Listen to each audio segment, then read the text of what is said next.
শিহাব ভাই, আমি একটা জিনিস বুঝলাম না। আপনি শার্ক ট্যাঙ্কে গেলেন, ইনভেস্টমেন্টও পাইলেন, আবার ইনভেস্টমেন্ট আপনি রিজেক্টও করলেন। কাহিনী কি? আপনি কি বড় শার্ক নাকি ভাই? আর আপনি কত টাকা দিয়ে ইনভেস্টমেন্ট শুরু করছেন? মানে ফানিলি ইনাফ এটা ব্যবসাটা কিসের ব্যবসা? আপনি করতেছিলেনটা কি? তখন ইয়ারলি রেভিনিউ ছিল অ্যারাউন্ড 40 লাখ টাকা। ফার্স্ট ইয়ারে যা করছি তার পরের বছরে 2.5 টাইমস সেল হয়েছে। wow. So, যখন 6 মাস পার হয়ে গেছে তখন আমি মোটামুটি শিওর যে হ্যাঁ এটা একটা বিজনেস আসলে। প্রথম মাস থেকে 6 মাস পর্যন্ত পুরো টানা 6 মাসই আমি প্রফিট করছি। আপনি কেন সাকসেসফুল হইলেন? এমন ইনোভেটিভ কোনো কিছু না কিন্তু, রাইট? তার কিছুদিন পরে গিয়ে দেখলাম গাড়ি বিক্রি করে দিছে। এবার কি প্লেন কিনবি? না, ও কিনছে স্কুটি। কি ব্যাপার? শিহাব ভাই, আমি একটা জিনিস বুঝলাম না। আপনি শার্ক ট্যাঙ্কে গেলেন, ইনভেস্টমেন্টও পাইলেন, আবার ইনভেস্টমেন্ট আপনি রিজেক্টও করলেন। কাহিনী কি? আপনি কি বড় শার্ক নাকি ভাই? কাহিনী কি বলেন তো? না ভাই, শার্ক তো আমি না, গেছিলাম তো আসলেই টাকা উঠাইতে। মানে ব্যবসাটা তো শুরু করছিলাম basically out of solving a problem. আচ্ছা আচ্ছা আচ্ছা। ব্যবসা আসলে আমি ছোটবেলা থেকে ব্যবসা যেভাবে করছি যে কোনো না কোনো একটা প্রবলেম সলভ করতে করতেই ব্যবসা শুরু হয়ে গেছে। এই ব্যবসাটাও সেম। সো ওই স্টোরি অনেক লম্বা স্টোরি, ওইটাতে পরে যাইতে পারি। কিন্তু যখন আমি ফান্ড রেইজ করতে গেছি তখন আসলে ব্যবসাটা এমন একটা স্টেজে ছিল যে ব্যবসাটায় আমি যদি এক্সটার্নাল ফান্ড ইনজেক্ট করি তাহলে এটার গ্রোথটা খুব র্যাপিড গ্রোথ হবে। সো ওই উদ্দেশ্য নিয়ে বেসিক্যালি শার্ক ট্যাঙ্কে যাওয়ার। শার্ক ট্যাঙ্কে অনেস্টলি আমি যখন অ্যাপ্লাই করছি আমি ভাবিই নাই যে শার্ক ট্যাঙ্ক থেকে আমারে ডাকবে, কারণ আমি ভাবতেছিলাম যে শার্ক ট্যাঙ্কে ওই টেকনোলজি বেসড স্টার্ট আপ বা এই টাইপের ইনোভেটিভ প্রোডাক্ট নিয়ে যারা কাজ করতেছে তাদেরকে মোস্টলি ডাকার কথা। But out of my surprise যে আমার কল করছে এবং ইনিশিয়ালি যখন আমার সিলেক্ট করছে আমি মনে হলো যে আচ্ছা তাহলে তো ভালোই। দেখি তখনও আমার ব্যবসা আসলে একদমই সাইড হাসল হিসেবে চালাচ্ছিলাম।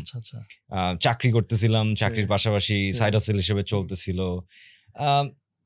ভালোই চলতেছিল। ব্যবসা ওয়াজ ডুইং অলরাইট, মানে সাইড হাসল হিসেবে। শিহাব, মাঝখান দিয়ে জাস্ট একটু অডিয়েন্সের জন্য, অডিয়েন্স এখনো ধরতে পারবে না ব্যবসা তো বুঝছি কি, ব্যবসাটা কিসের ব্যবসা? আপনি করতেছিলেনটা কি? আমি চাকরির পাশাপাশি ফার্নিচার বেচতেছিলাম। একদম সহজ কথায় যদি সহজ কথায় বলি, ফার্নিচার বেচতেছিলাম। সো ফার্নিচারটা বেচাও শুরু হয়েছে ওই যে বললাম প্রবলেম সলভের মাঝখান দিয়ে। তো এর মধ্যে শার্ক ট্যাঙ্কে অ্যাপ্লাই করার পরে যখন আমার ইনিশিয়ালি সিলেক্ট করলো, তো আমার মনে হলো যে আচ্ছা ঠিক আছে, আমি জিনিসপত্র আর একটু গুছাই নিয়ে শার্ক ট্যাঙ্কে প্রেজেন্ট করি, দেখি কি অবস্থা। সো ওই তো ওদের অনেক গ্রুমিং সেশন আছে, স্ক্রিনিং সেশন হয়েছে, অনেক কিছু সেশন টেশন হওয়ার পরে so they selected me for final presentation. তো ফাইনাল প্রেজেন্টেশনেও আমি আই ওয়াজ ভেরি হোপফুল যে কি হয়, একটু নার্ভাসও ছিলাম। তো প্রেজেন্টেশন বা পিচ করার সময় ভালোই ছিল, মানে পিচটা ওনারা পছন্দ করছে, বিজনেসের আইডিয়া, বিজনেসের প্রগ্রেস সবকিছু পছন্দ করে ইনভেস্টমেন্টও করতে চাইছে।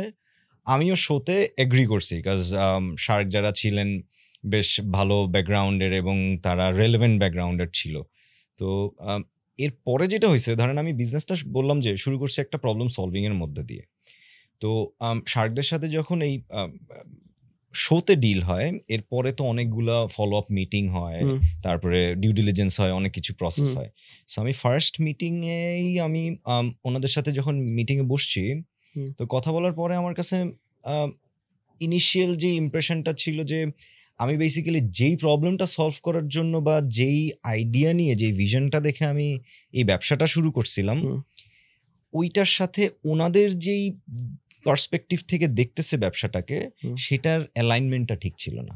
মানে আমার ভিশন, শার্কদের vision was not aligning. So this which is very important. মানে অবশ্যই আমি ফান্ড রেইজ করতেই গেছিলাম, বাট ফান্ড রেইজ মানে করতেই হবে বিষয়টা এরকম ছিল না। অবশ্যই আমার কাছে যেটা মনে হয় যে ব্যবসায় এক্সটার্নাল ইনভেস্টমেন্ট রেইজ করার সময় সবচেয়ে ইম্পর্ট্যান্ট আমার কাছে যে জিনিসটা মনে হয় যে আমি যদি ফান্ডটা রেইজ করার পরে ব্যবসাটা অ্যাকচুয়ালি আমি যেই ভিশন নিয়ে দেখতেছি সেই ভিশন অনুযায়ী গ্রো করে, তাহলে এটা সাকসেসফুল হবে, আমিও সাকসেসফুল হব, যারা ইনভেস্ট করতেছে তারাও ভালো রিটার্ন পাবে। তো আমার কাছে ওই জিনিসটার একটা অ্যালাইনমেন্টের ইস্যু মনে হয়েছে। সো তখন আমি খুবই রেসপেক্টফুলি বলছি যে আচ্ছা, আপনি কত ইনভেস্টমেন্ট পেয়েছিলেন, কত ভ্যালুয়েশন, একটু বলেন তো। সো ইনভেস্টমেন্টের আস্কিং ছিল আমার 30 লাখ টাকা। 30 লাখ টাকাই ওনারা এগ্রি করছিল। 30 লাখ টাকা এগ্রি 30 লাখ টাকা এগ্রি করছিল। আমি ইকুইটি ছাড়তে চাইছিলাম 10%, বাট ওইটা নেগোশিয়েট করে পরে 18%-এ ওনারা। ভ্যালুয়েশন কত? ভ্যালুয়েশন 1,70,00,000 লাখের কাছাকাছি। 1,70,00,000। আর আপনার লেটস সে ইয়ারলি রেভিনিউ তখন কত ছিল? সো তখন ইয়ারলি রেভিনিউ ছিল अराउंड 40 লাখ টাকা। তখন মাত্র 40 লাখ টাকা। ও তখন তো জাস্ট সাইড হাসেল হিসেবে মাত্র ফার্স্ট ইয়ারে। আচ্ছা, এবার বলেন পোস্ট শার্ক এক্সপেরিয়েন্স, শার্ক ট্যাঙ্কে যখন গেলেন, মানে তারপরে তো সবাই আমরা দেখলাম, এরপরে কি এটা কি আপনার বুস্ট করছে কিনা বা আপনার ইম্প্যাক্ট কিরকম ফেলছে আপনার বিজনেসে? ওয়েল, শার্ক ট্যাঙ্কের পরে একটু মিক্সড এক্সপেরিয়েন্স হয়েছে আমার। মানে বুস্ট করছে, অফকোর্স বুস্ট করছে। এখানে বুস্ট করার ক্ষেত্রে দুইটা জিনিস আমার কাছে মনে হয়েছে কাজ করছে। একটা হয়েছে শার্ক ট্যাঙ্কের কারণে আমি এক্সপোজার পাইছি, দ্যাট ইজ ট্রু। ভালো এক্সপোজার ছিল, যেটাতে মানুষ অনেকে চিনছে, আমার অর্ডার ভলিউমও বাড়ছে কিছু। আরেকটা জিনিস যেটা হয়েছে, শার্ক ট্যাঙ্কে যাওয়ার আগে যেটা বলতেছিলাম, যেটা একদমই একটা সাইড হাসল, মানে চলতেছে, বিক্রি হচ্ছে এরকম। কিন্তু শার্ক ট্যাঙ্কে যাওয়ার ওই প্রসেসের মধ্য দিয়ে যখন আমি গেছি, সো তখন আরেকটু সিরিয়াসলি নেওয়া হয়েছে জিনিসটাকে, আরেকটু গুছানো হয়েছে। মানে আমার কমপ্লায়েন্সটা ঠিক করা হয়েছে অনেক কিছু। আমার ওই ডেটা ম্যানেজমেন্টটা আরও বেটার হয়েছে, so that I could see the whole picture. So এই জিনিসগুলো বেটার হওয়ার কারণে আমার কাছে মনে হয় দুইটা মিলে আমার ব্যবসাটা বেশ ভালোই হয়েছে। পোস্ট শার্ক ট্যাঙ্ক আমি ফার্স্ট ইয়ারে যা করছি, তার পরের বছরে মানে লাস্ট ইয়ারে আমি তার 2.5 টাইমস সেল হয়েছে। সো লেটস সে যে আপনার ধরেন হাইয়েস্ট রেভিনিউ কত একটা মান্থে? হাইয়েস্ট রেভিনিউ ছিল 28 লাখের মতো। 28 লাখ মাচ দো। আর যেটা হইতেছে শার্ক ট্যাঙ্কের আগে ছিল ইয়ারলি আপনার 40 লাখ। আচ্ছা, আর লোয়েস্ট রেভিনিউ মানে লাস্ট ইয়ারে লোয়েস্ট রেভিনিউ মান্থ ছিল 5.5 লাখ, 5 লাখের 5.5 লাখ। আর আপনি কত টাকা দিয়ে ইনভেস্টমেন্ট শুরু করছেন? মানে ফানিলি ইনাফ এটা জিরো ছিল। আমি কোনো ইনভেস্টমেন্ট এখানে কখনোই করি নাই। এটা শুনতে উইয়ার্ড লাগে, বাট আমি যখন ব্যবসাটা শুরু করছি, sorry to cut you off, মানে যখন ব্যবসাটা শুরু করছিলাম, সো আমি যে প্রবলেমটা ফেস করছি, সো একটু লং করেই বলি, একদম ডিটেইলি বলি। সো আমি যখন ব্যবসাটা শুরু করছি, বেসিক্যালি আমি নিজে একটা পার্সোনালি প্রবলেম ফেস করছিলাম। মানে আমার বাসার জন্য কিছু ফার্নিচার কিনতে চাচ্ছিলাম, তো ব্যাটে বলে মিলতেছিল না আর কি। যেটা চাচ্ছিলাম সেটার মানে পাইতেছিলাম না ফার্স্ট অফ অল, আর যেগুলো পাচ্ছিলাম ওগুলোর প্রাইসও ছিল অনেক হাই, যেগুলো পছন্দ হচ্ছিল আর কি। সো এই দুইটা জায়গায় আমার খুব একটা ইস্যু হচ্ছিল, যে আমি যে ডিজাইনগুলো খুঁজতেছি মোস্টলি পাচ্ছি না। যেই জায়গায় কিছু সিমিলার জিনিস পাচ্ছি, সো প্রাইস এত বেশি ছিল, আমার মনে হচ্ছে যে না, I can't afford all this. So তখনই আমার এই প্রবলেমটা ফেস করার পরে, সো ওই যে স্টার্ট আপ, বুটস্ট্র্যাপিং, এইসবের কারণে যেই সব জিনিস হয়েছে, যে সব জায়গা থেকে ওই সোর্সিং এর একটা বড় চিন্তা মাথা আসে। আচ্ছা দেখি তো বাংলাদেশে তো এত ফার্নিচার ফ্যাক্টরিজ আছে, খুঁজে দেখি যে এই টাইপের সিমিলার জিনিসপত্র কেউ বানাইতে পারে নাকি। তো খুঁজে যে আই ওয়াজ লাকি ইনাফ যে কিছু ভালো ভালো ভেন্ডর পাইছি, ম্যানুফ্যাকচারার পাইছি, যারা সেম টাইপের ডিজাইন একদম হুবহু ছবি দেখে বানাই দিতে পারে। তো তখন আমি চিন্তা করলাম যে আচ্ছা কোয়ালিটি কেমন হইতে পারে। সো বানানোর পরে আমি তো বাসায় ইউজ করতেছি গত কয়েক বছর ধরে, বেশ ভালো কোয়ালিটির জিনিস বানাচ্ছে, অ্যান্ড অনেক কম প্রাইসে, মানে almost half of the price যেটা মার্কেটে আমি দেখতেছি। তো এই প্রবলেমটা সলভ আমার হয়ে গেছে, তো আমি পাই গেছি, আমি কম দামে পাইছি, আমি কিনেও ফেলছি, বানাই ফেলছি ওখান থেকে, এবং আই ওয়াজ হ্যাপি। যে তো পরে যেটা হয়েছে, আমি খুঁজে বের করছি কিভাবে, ফিজিক্যালি যে অনেক জায়গায় খোঁজ নিয়ে। আমার কাছে মনে হচ্ছে যে আচ্ছা আমি এই প্রবলেমটা ফেস করছি, আমার মতো এরকম বাংলাদেশে আরো বহু মানুষ থাকতে পারে যারা সিমিলার প্রবলেমটা হয়তো ফেস করতেছে, রাইট? ওই আর্জ থেকে আমি করছি কি, ফেসবুক মার্কেট প্লেসটা তো এখন ওপেন একটা প্ল্যাটফর্ম, খুবই অ্যামেজিং। মানে এটা আমার কাছে মনে হয় এটা এখনো বাংলাদেশে হিডেন জেম। এই ফেসবুক মার্কেট প্লেসে আমি করছি কি, আমি যে টাইপের প্রোডাক্ট পছন্দ করি বা আমি যে টাইপের প্রোডাক্ট নিজে বানাইছি, ওই টাইপের কিছু প্রোডাক্ট ফেসবুক মার্কেট প্লেসে জাস্ট আউট অফ কিউরিওসিটি, যে দেখি কি মানুষের রেসপন্স কি, বা আমার মতো প্রবলেম কি আসলেও মানুষ আরো কেউ ফেস করে কিনা। ওকে, তা আমি মাত্র 6-7টা ডিজাইন ফেসবুকে পোস্ট করছিলাম। ওকে, 5 দিনের market place, Facebook market place, so which is free, কোনো ইয়ে নাই। তো আমি ওখানে পোস্ট করার পর উইদিন 4 to 5 days আমি অ্যারাউন্ড পার ডে আমি 10-12টা করে কোয়েরি পাচ্ছিলাম। সো 5 দিনে আমি 50-60টা কোয়েরি পেয়ে গেছি। তো ওইখান থেকে খুব সারপ্রাইজিংলি একটা কাস্টমার ফোন করে অর্ডার কনফার্ম করতে চাইছে। এখন অর্ডার কনফার্ম যে করতে চাইছে, আমি কি করব এখন, আমার তো প্রোডাক্টও নাই, কোনো ডিসপ্লে সেন্টার নাই, কিছুই তো নাই, আমার তো কোনো ব্র্যান্ড নেই মনে হয়, আই হ্যাভ নাথিং। আমি জাস্ট কিউরিয়াসিটি থেকে দেখার জন্য যে এটার কি মানে কোয়েরি মানুষ করে কিনা। সো দেখলাম যে মানুষজন একজন ওই যে অর্ডার করতে চাচ্ছে। তো ওনাকে আমি জিনিসটা খুলে বলি যে আমরা প্রি অর্ডার নিতে পারবো, অ্যান্ড আমাদের কিছু বানানো প্রোডাক্টের ছবি দেখাইছে, আমি যেগুলো নিজের জন্য বানাইছিলাম ওই প্রোডাক্টগুলোর ছবি দেখাই। সো ছবি দেখে হি ওয়াজ কনভিন্সড। আমার সাথে কথা বলে ওনার কাছে জানি না কেন মনে হয়েছে, সো উনি আমাকে সাথে সাথেই অর্ডার কনফার্ম করে, সো যেহেতু প্রি অর্ডার, সো অ্যাডভান্স পেমেন্টের একটা বিষয় আছে। সো যেহেতু ফার্নিচার, এটা তো স্মল আইটেম না যে আমি বানায় পাঠাই দিলাম। বাংলাদেশে তো ক্যান্সেলেশন অনেক হয়, যেহেতু আমি ই কমার্সে ছিলাম, সো আই নো যে ক্যান্সেলেশন অনেক বেশি হয়। তো আমি বললাম যে প্রি অর্ডারে অ্যাডভান্স পেমেন্টের একটা ইস্যু আছে। কত টাকার প্রোডাক্ট ছিল? সো এটা 70,000 টাকার একটা ডাইনিং টেবিল সেট ছিল। আর অ্যাডভান্স কত করলো? উনি আমাকে 35,000 টাকা একটা MFS এর মাধ্যমে পাঠাই দিছে। মানে একটা ছেলে চাকরি করতেছে, নিজের কিছু ফার্নিচার বানানোর পর সে হচ্ছে আর কিছু অনলাইন থেকে ফার্নিচারের ছবি মার্কেট প্লেসে আপলোড দিয়ে রাখলো, এবং তার কাছে 35,000 টাকা একজন দিয়ে দিছে উইদিন 5 days। আচ্ছা, ওইটা আপনার ম্যানুফ্যাকচারিং কস্ট কত ছিল? সো ওইটার ম্যানুফ্যাকচারিং কস্ট ছিল, তখন আমার মার্জিন খুবই কম ছিল, তখন আমার ম্যানুফ্যাকচারিং কস্ট অ্যারাউন্ড 58,000 টাকার মতো ছিল। So far I remember. ও 70,000 এ যেটা সেল করা হচ্ছে সেটা 58,000 টাকা আমার ম্যানুফ্যাকচারিং কস্ট। বেশি কিন্তু রাখেন না, তাই না? বিকজ আমি তো প্রফিটের কথা, pricing I didn't even know যে প্রাইজিং কি করব। আমি যেটা প্রাইস কত বলবো, আমি যখন বলছে যে এরকম, সো আমি তখন I got back to my vendors, তাদেরকে দেখাইলাম ছবি, যাচ্ছে এটার দাম কিরকম হইতে পারে। সো ওরা আমারে বললো যে এটার দাম এরকম হইতে পারে। সো আমি কোনো নেগোসিয়েশন না কিচ্ছু না, আমি জাস্ট স্ট্রেট আপ কল করে বলছি যে এটা 12,000 টাকা এক্সট্রা ধরে, মার্জিনটা পার্সেন্টেজ কিচ্ছু ক্যালকুলেট করি নাই, আমি জাস্ট বলে দিছি যে ভাই 70,000। উনি বলছে ওকে ঠিক আছে, উইদাউট এনি নেগোসিয়েশন। ওনার জন্য যে জিনিসটা 58 লাখে ফ্যাক্টরিতে, অবশ্যই ওনার কাছে ওটা মানুষ 1.5 লাখে বিক্রি করবে। ওয়েল 1.5 লাখে না হলো অ্যাটলিস্ট 80, 85 বা 90,000। আসলে কি হয়, সরি আমি এটা আমার গেস থেকে বলছি, কিন্তু আসলে কততে সেল হয় এগুলা? ইউজুয়ালি ফার্নিচারে যদি ধরেন এভাবে করে যে কোয়েশ্চেনটা করি, যেটা আপনি 70-তে বিক্রি করছেন, সেটা আমাদের যেগুলো নেম ব্র্যান্ড, যেগুলো আমরা মোটামুটি সবাই চিনি, ধরেন যে টপ 5 ব্র্যান্ড যেগুলো আছে, তারা একদম রিয়েলিস্টিকলি বলছে কত চার্জ করে, কত রেঞ্জে চার্জ করে। সো ওদের তো ওপেক্স এর উপর ডিপেন্ড করে প্রাইসিংটা মোস্টলি। সো বড় ব্র্যান্ডগুলো তো ওপেক্স এত হাই থাকে, which is understandable, বাট আপনি বলেন যে কোন রেঞ্জে আর কি, ডেফিনেটলি 1 লাখ 1,10,000 এরকম হওয়া উচিত অ্যাট লিস্ট। এটা আমার কাছে মনে হচ্ছিল যে ভালো যে কোনো ব্র্যান্ড, মানে যেহেতু ব্যাক ক্যালকুলেশন গুলো আমরা একটু বুঝি, তো আমার কাছে মনে হচ্ছে এটা সে আরামসে প্রাইসিং করবে 1.5 লাখ, এরপর সে হয়তো বা 10-15 কম হবে প্রবাবলি। ইয়েস। সো ওই জায়গা থেকে আমার মনে হয় যে প্রাইসিংটা ছিল ওনার জন্য সবচেয়ে বড় ইউএসপি তখন, কারণ আমি তো কোনো প্রফিট আসলে ব্রাদার টেক মাই মানি, আমাকে 70 বানায় দাও, যে ওকে ডান, আমি আপনাকে অ্যাডভান্স পাঠাই দিচ্ছি। ওই যে শুরু হয়েছে, তখন ইট গট মি থিঙ্কিং যে আচ্ছা তাইলে তো প্রবলেমটা আসলেও আছে এবং সলিউশনটা আমি মনে হয় দিতে পারবো।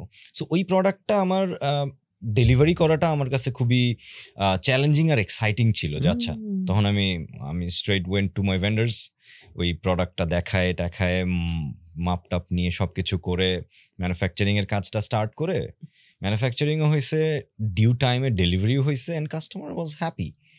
তো এটা আমার জন্য বেশ ভালো একটা প্রুফ ছিল। তো ওই প্রথম মাসেই আমি টোটাল 1,37,000 টাকা সেল করছি।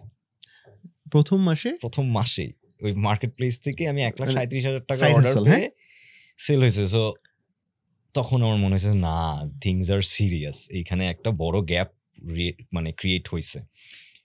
সো পুরো জায়গাটা আমি জাস্ট একটু করি, আই এম সরি, এই পুরোটার মধ্যে কি মনে হচ্ছিল যে মানুষের ডিমান্ড আছে, ঠিক আছে, আমি যদি বানাতে পারি মানুষ সেটা কিনবে, ঠিক আছে, কিন্তু মার্কেট প্লেসের নামটা যেহেতু বারবার শুনছি, এখানে কি মনে হচ্ছে না মার্কেট প্লেসটাই এরকম ভালো জায়গা, এরকম মনে হচ্ছিল কিছু? কজ আমরা কিন্তু অন এ রেগুলার ডে যে কোনো ব্র্যান্ড হোক এই হোক, আমরা কিন্তু মার্কেট প্লেসে খুব একটা এক্সপ্লোর করি না, নাফিসভাবে তো করা হয় না, তাই না? তো মার্কেট প্লেসটা কি এখানে মানে খুব ইম্পর্টেন্ট কোনো রোল প্লে করতেছিল নাকি না ইটস জাস্ট আ বিজনেস, আমি ভাবছি যে কোনো জায়গায় সেল করব? এই জায়গায় আমার আরেকটা কোয়েশ্চেন আছে, মানে ওর সাথে আরেকটা কোয়েশ্চেন, সেটা হইতেছে যে আমাদের সবারই তো ফার্নিচার লাগে, আমি নিজেও যখন ঢাকায় আসছি তখন আমার ফার্নিচার কিনতে হয়েছে। So I think there are couple of ways explore করি আর কি যারা কাস্টমার, এবং আপনি আরো ভালো বলতে পারবেন বা আপনি আমাকে বলেন যে কিভাবে এক্সপ্লোর করার ওয়েজটা কি, মানে কাস্টমার কোথা থেকে কিনতে। হ্যাঁ, যেমন হইতেছে একটা হলো আপনারটা যেমন খুঁজে পেয়েছে মার্কেট প্লেসে, আমি তো মার্কেট প্লেস তখন চিন্তাও করেন যে market place, Facebook market place, আবার অন্য মার্কেট প্লেস না। তা আমি কি করছি, আমি জানি আমার লেটস আমাকে বলেছে যে ডিসিসি মার্কেট থেকে পাওয়া যাবে, তারপর স্টেডিয়াম মার্কেটে পাওয়া যাবে, so I went there stadium market. আমি ইভেন ব্র্যান্ড নেমস যেগুলো বড় বড় ব্র্যান্ড নেম সেখানে গেছি, ইটস টু এক্সপেন্সিভ, মানে আমার বাজেটের বাইরে। আমি বলবো expensive is a very word, but আমি বলছি কি যেটা আমার সাধ্যের বাইরে ছিল, যে আমি ওটা অ্যাফোর্ড করতে পারতাম না। সো এই জায়গাটা ওয়ান ট্রাইং টু সে যে যখন একটা কাস্টমার ফার্নিচার কিনতে যাবে, সে কোন কোন অ্যাভিনিউ বা কোন কোন রাস্তা দিয়ে যায়, যে অনেক আছে যে গুগলেও কিন্তু সার্চ করতে পারে যে বাই ফার্নিচার্স। সো এখানে কোন কোন রাস্তা আছে এবং আপনার মার্কেট প্লেসে কারা টিপিক্যালি খুঁজে। আরেকটা কোয়েশ্চেন হইতেছে যে কি এখানে আপনি কেন সাকসেসফুল হইলেন।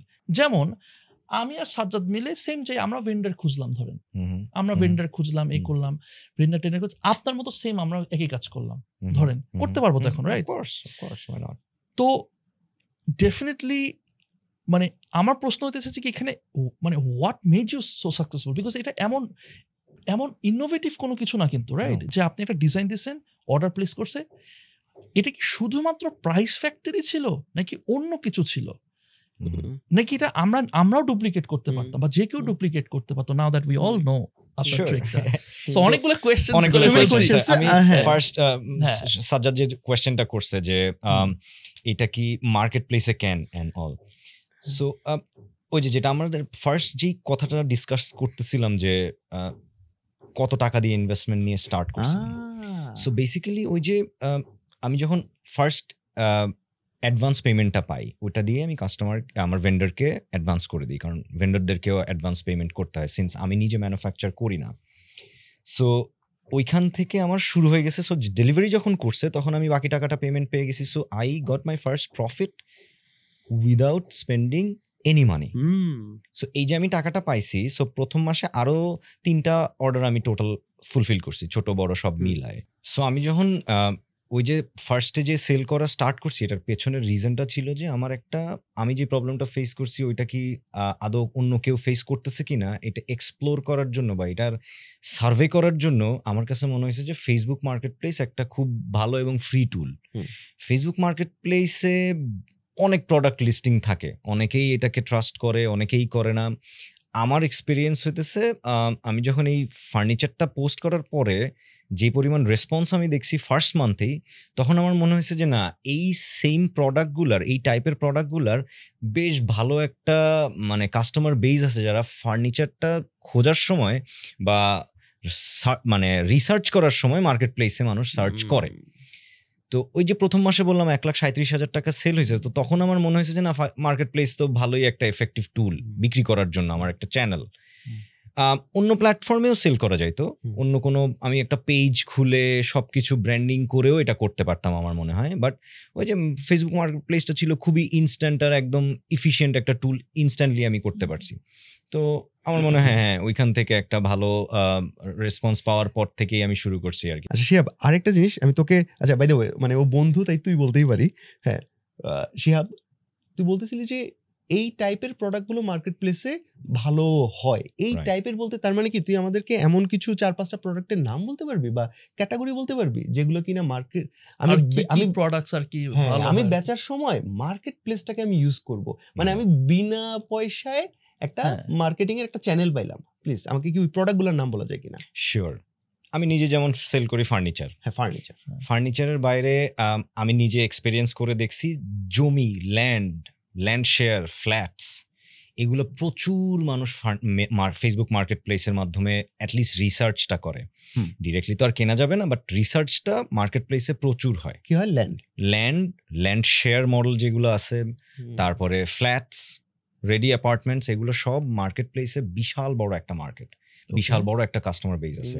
থার্ড জিনিস গাড়ি, মানুষ প্রচুর পরিমাণে গাড়ির রিসার্চটা করে ওই কোন শোরুমে যাবে বা কার কাছ থেকে কিনবে। সো ইউজড কারের একটা বিশাল মার্কেট ফেসবুক মার্কেট প্লেস। অন্যান্য যত মার্কেট প্লেস বা অন্যান্য যত ই কমার্স প্ল্যাটফর্ম আছে তার থেকে বেশি গাড়ি সেল হয় ফেসবুক মার্কেট প্লেসের মাধ্যমে। এটা আমার আমি নিজেও গাড়ি কিনছিও বিক্রিও করছি। সো ফেসবুক মার্কেট প্লেস, হ্যাঁ একদম স্ট্রেট আপ। ফোর্থ জিনিস আমার কাছে মনে হয় ইলেকট্রনিক্সের অনেক কিছু মোস্টলি ইউজড, যেমন ফোন, ট্যাবস, এইসব কিছুর বিশাল একটা মার্কেট আছে ফেসবুক মার্কেট প্লেসে। সো আমি আমার প্রিভিয়াস অর্গানাইজেশন গৃহতে যখন ছিলাম, আমাদের ল্যান্ড শেয়ার মার্কেট প্লেস ছিলাম আমরা একটা। সো এই ল্যান্ড শেয়ারের বিশাল ল্যান্ড অ্যাপার্টমেন্টস, ল্যান্ড শেয়ার, এগুলোর সবচেয়ে এফেক্টিভ টুল হইতেছে actually Facebook groups, not market place.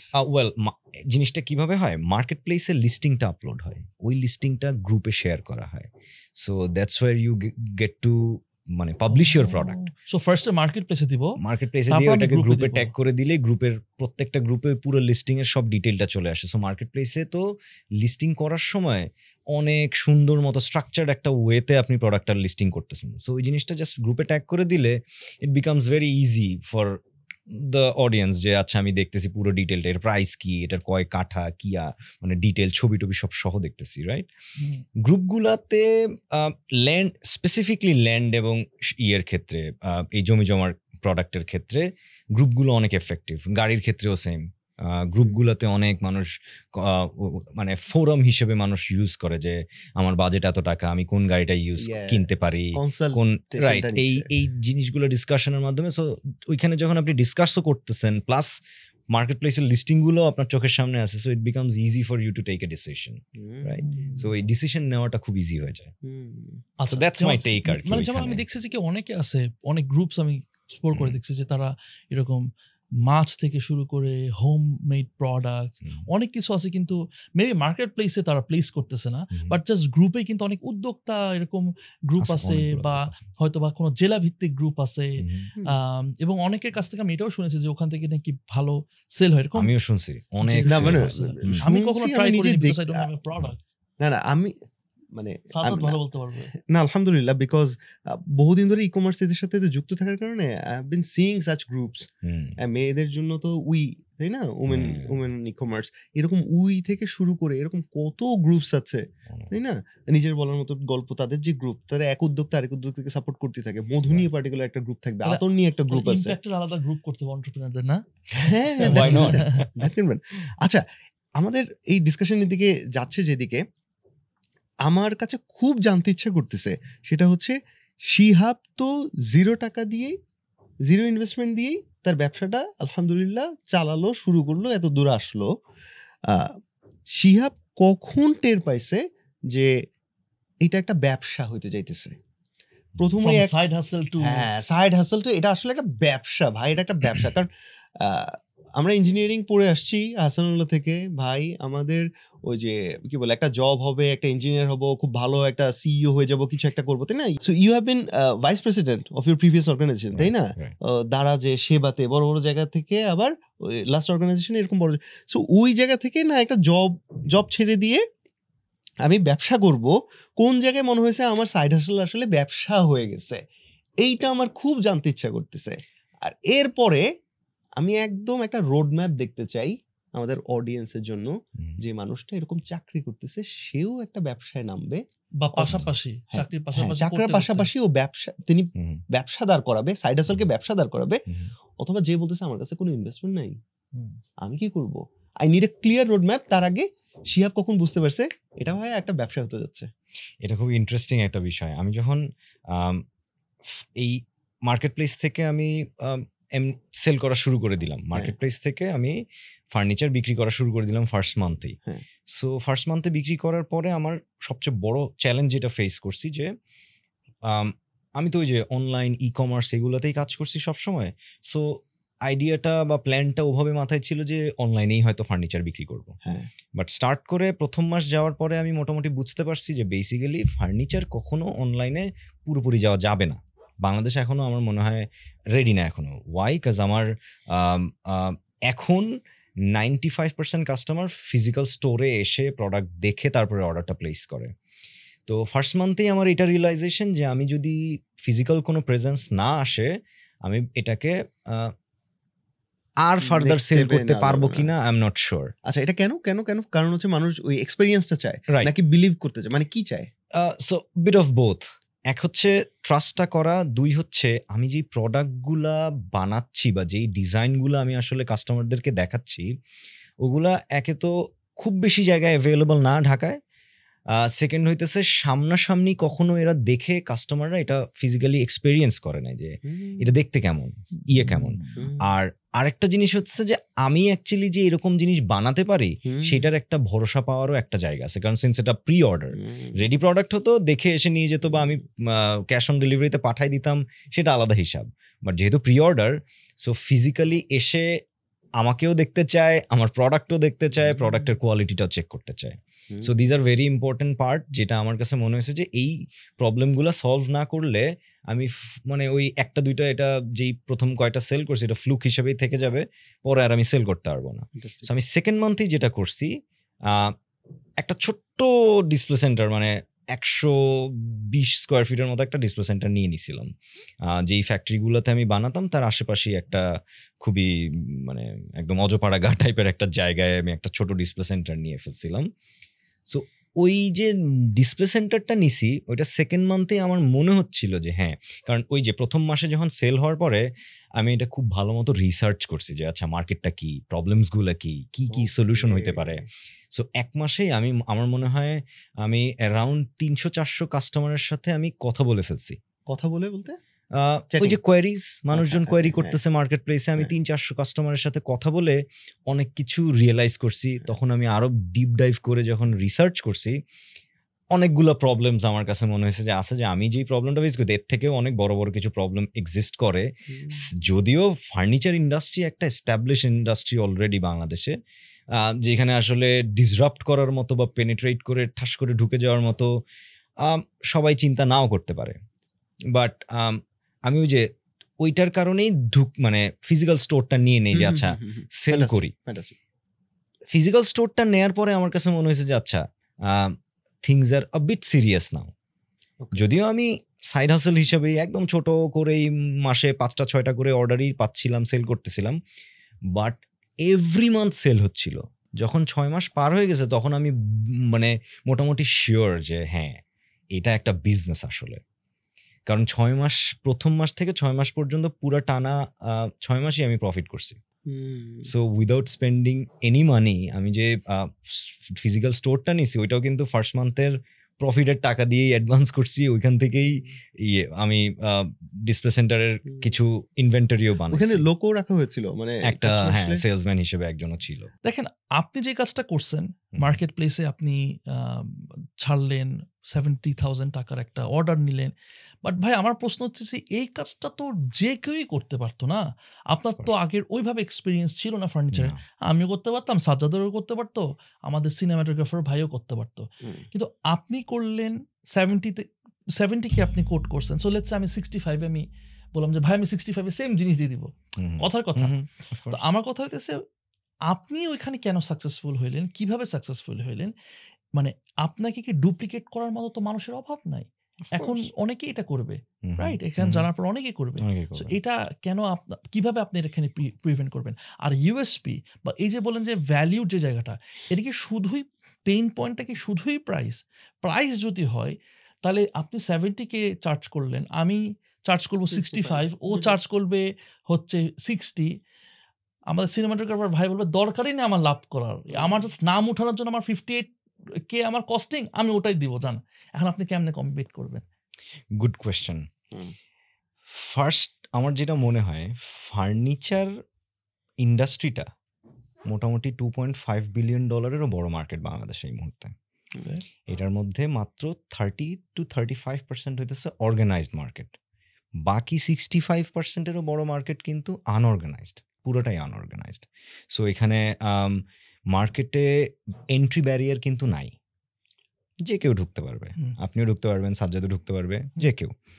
এখন এখানে আমি এখনো সাকসেসফুল কিনা I am not sure, I am trying to get into ইট। আমি শিখার চেষ্টা করতেছি এখনো, আমি ফার্নিচারের প্রিভিয়াস এক্সপেরিয়েন্স নাই, শিখতেছি, এখনো শিখতেছি। এটা একটা বড় রিজন যে আমি স্কেল আপ অত বড় একসাথে করতেছি না, ছোট ছোট করে। আমার growth rate com, but steadily grow করতেছি। সো এটা একটা বড় রিজন যে আমি আস্তে আস্তে আগাচ্ছি। সো এন্ট্রি ব্যারিয়ার যেহেতু নাই, সো যে কেউ ঢুকতে পারে।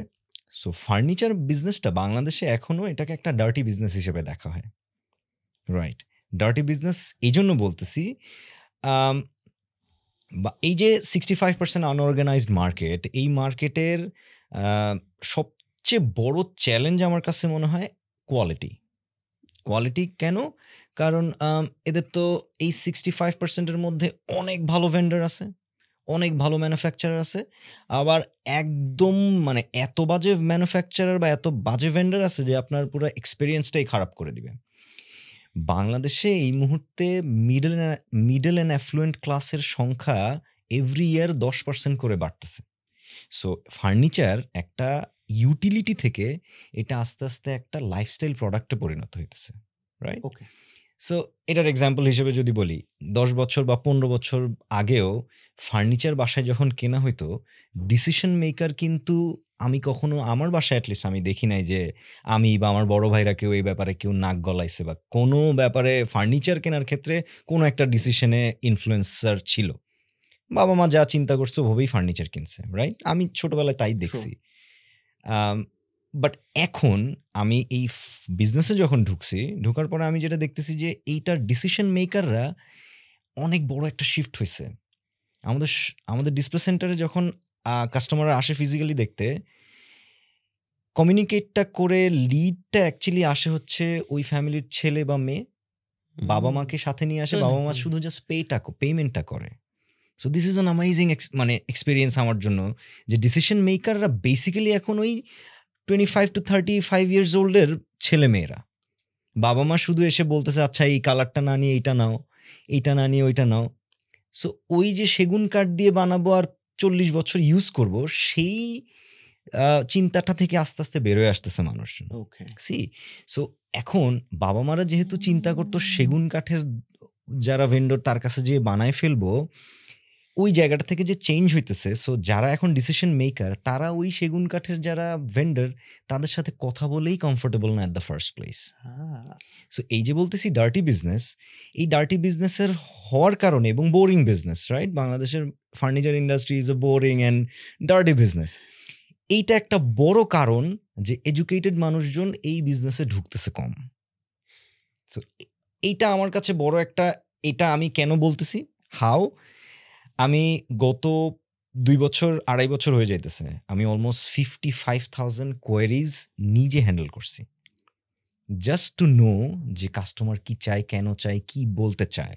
55,000 অ্যারাউন্ড দ্যাট, মেবি একটু বেশিও হতে পারে, কারণ এভরিডে যদি আমার 80-90টা করে কোয়েরিজ আসে তাহলে এটা আর একটু বেশিও হতে পারে। আমি শুধু মার্কেট প্লেস বলতেছি কিন্তু, বাই দ্য ওয়ে আমার পেজ মানে ফেসবুক, ইনস্টাগ্রাম, ওয়েবসাইট, হোয়াটসঅ্যাপ এগুলো বাদে, কারণ ওগুলোর জন্য আমার কাস্টমার সার্ভিসের লোকজন আছে। আমি মোস্টলি চেষ্টা করি ওগুলোর জন্য একটু গো থ্রু করতে, বাট ফেসবুক মার্কেট প্লেস থেকে আমার এভরিডে 80 to 90 লিডস আসে। এখনো ওখানে করতেছেন? এভরিডে। ওকে। সো এই কথাটা আমি কেন বলছি, কাস্টমারদের সাথে ইচ্ছা করে মানে আমার লোকজন আছে, মানে আমার টিমের লোকজন আছে যারা কোয়ারিজ হ্যান্ডেল করে, বাট আমি ইচ্ছা করে এটা করি জাস্ট টু আন্ডারস্ট্যান্ড কাস্টমার কি চায়। সো আমার কাছে মনে হয় যে কোনো ব্যবসা বিল্ড করার জন্য কাস্টমারদের সাথে কথা বলা হচ্ছে the best way to learn. কারণ আমি যদি ওই বিজনেসের এক্সপার্ট না হয়ে থাকি বা প্রিভিয়াস এক্সপিরিয়েন্স না থাকে, থ্যাংক ইউ। যে কেউ কি ঢুকতে পারবে বিজনেসে? আই এম শিওর ঢুকতে পারবে।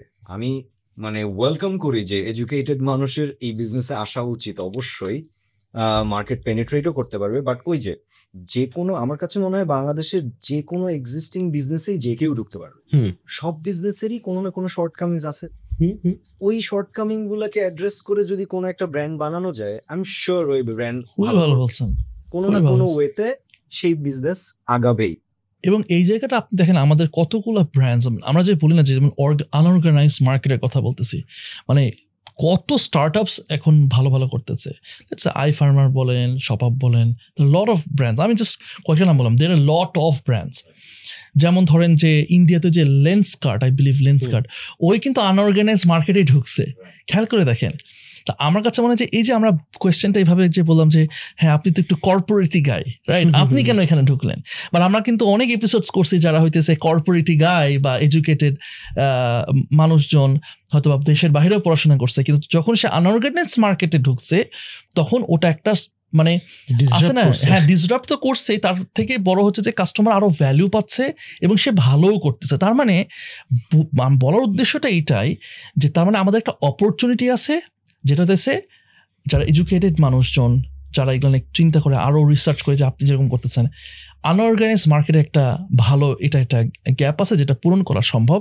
আর আপনি আরেকটা স্ট্যাটিস্টিক্স বলছেন যে প্রতি বছর মিডল অ্যান্ড অ্যাফ্লুয়েন্ট মানুষজনের বাড়তেছে let's say 10%। Don't quote on us, মানে এটা হয়তো বা প্লাস মাইনাস হইতে পারে, but we're saying is that যে মিডল এবং অ্যাফ্লুয়েন্টের যে ডেমোগ্রাফিক সেটা যেহেতু বাড়তেছে, তার মানে এই যে ব্র্যান্ড বা এই যে কাস্টমার এক্সপিরিয়েন্স সার্ভিস, এই জিনিসটা কিন্তু মানে মানুষজন আর এক্সপেক্ট করবে এবং তাদের কাছেই যাবে।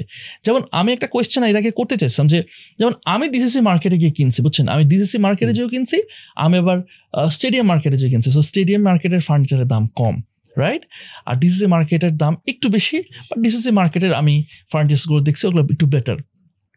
তো আমার এক্সপিরিয়েন্স, আমি দু জায়গায় কিনেছি, কিন্তু আমি যখন স্টেডিয়াম মার্কেট থেকে নিছি আমি পুরো ধরা খাইছি ভাই, ধরা খাইছি, আমি হ্যাসেল হয়েছে, হেডেক হয়েছে, আর আমি কানে ধরছি জীবনে যাবো না। কিন্তু কিনার আগে আমাকে এত সুন্দর মধু, কিরে মধু কি জানি বলে, এত মধু শোনাইছে, তখন আমি কি ওকে, তার মানে কি আমরা এমন একটা ট্রাস্টেড জায়গায় যেতে চাই যে ভাই আমি এখানে যাব, দ্যাট পারসন বা that brand will take care of everything, আমার আর কোনো হ্যাসেল নিতে হবে না।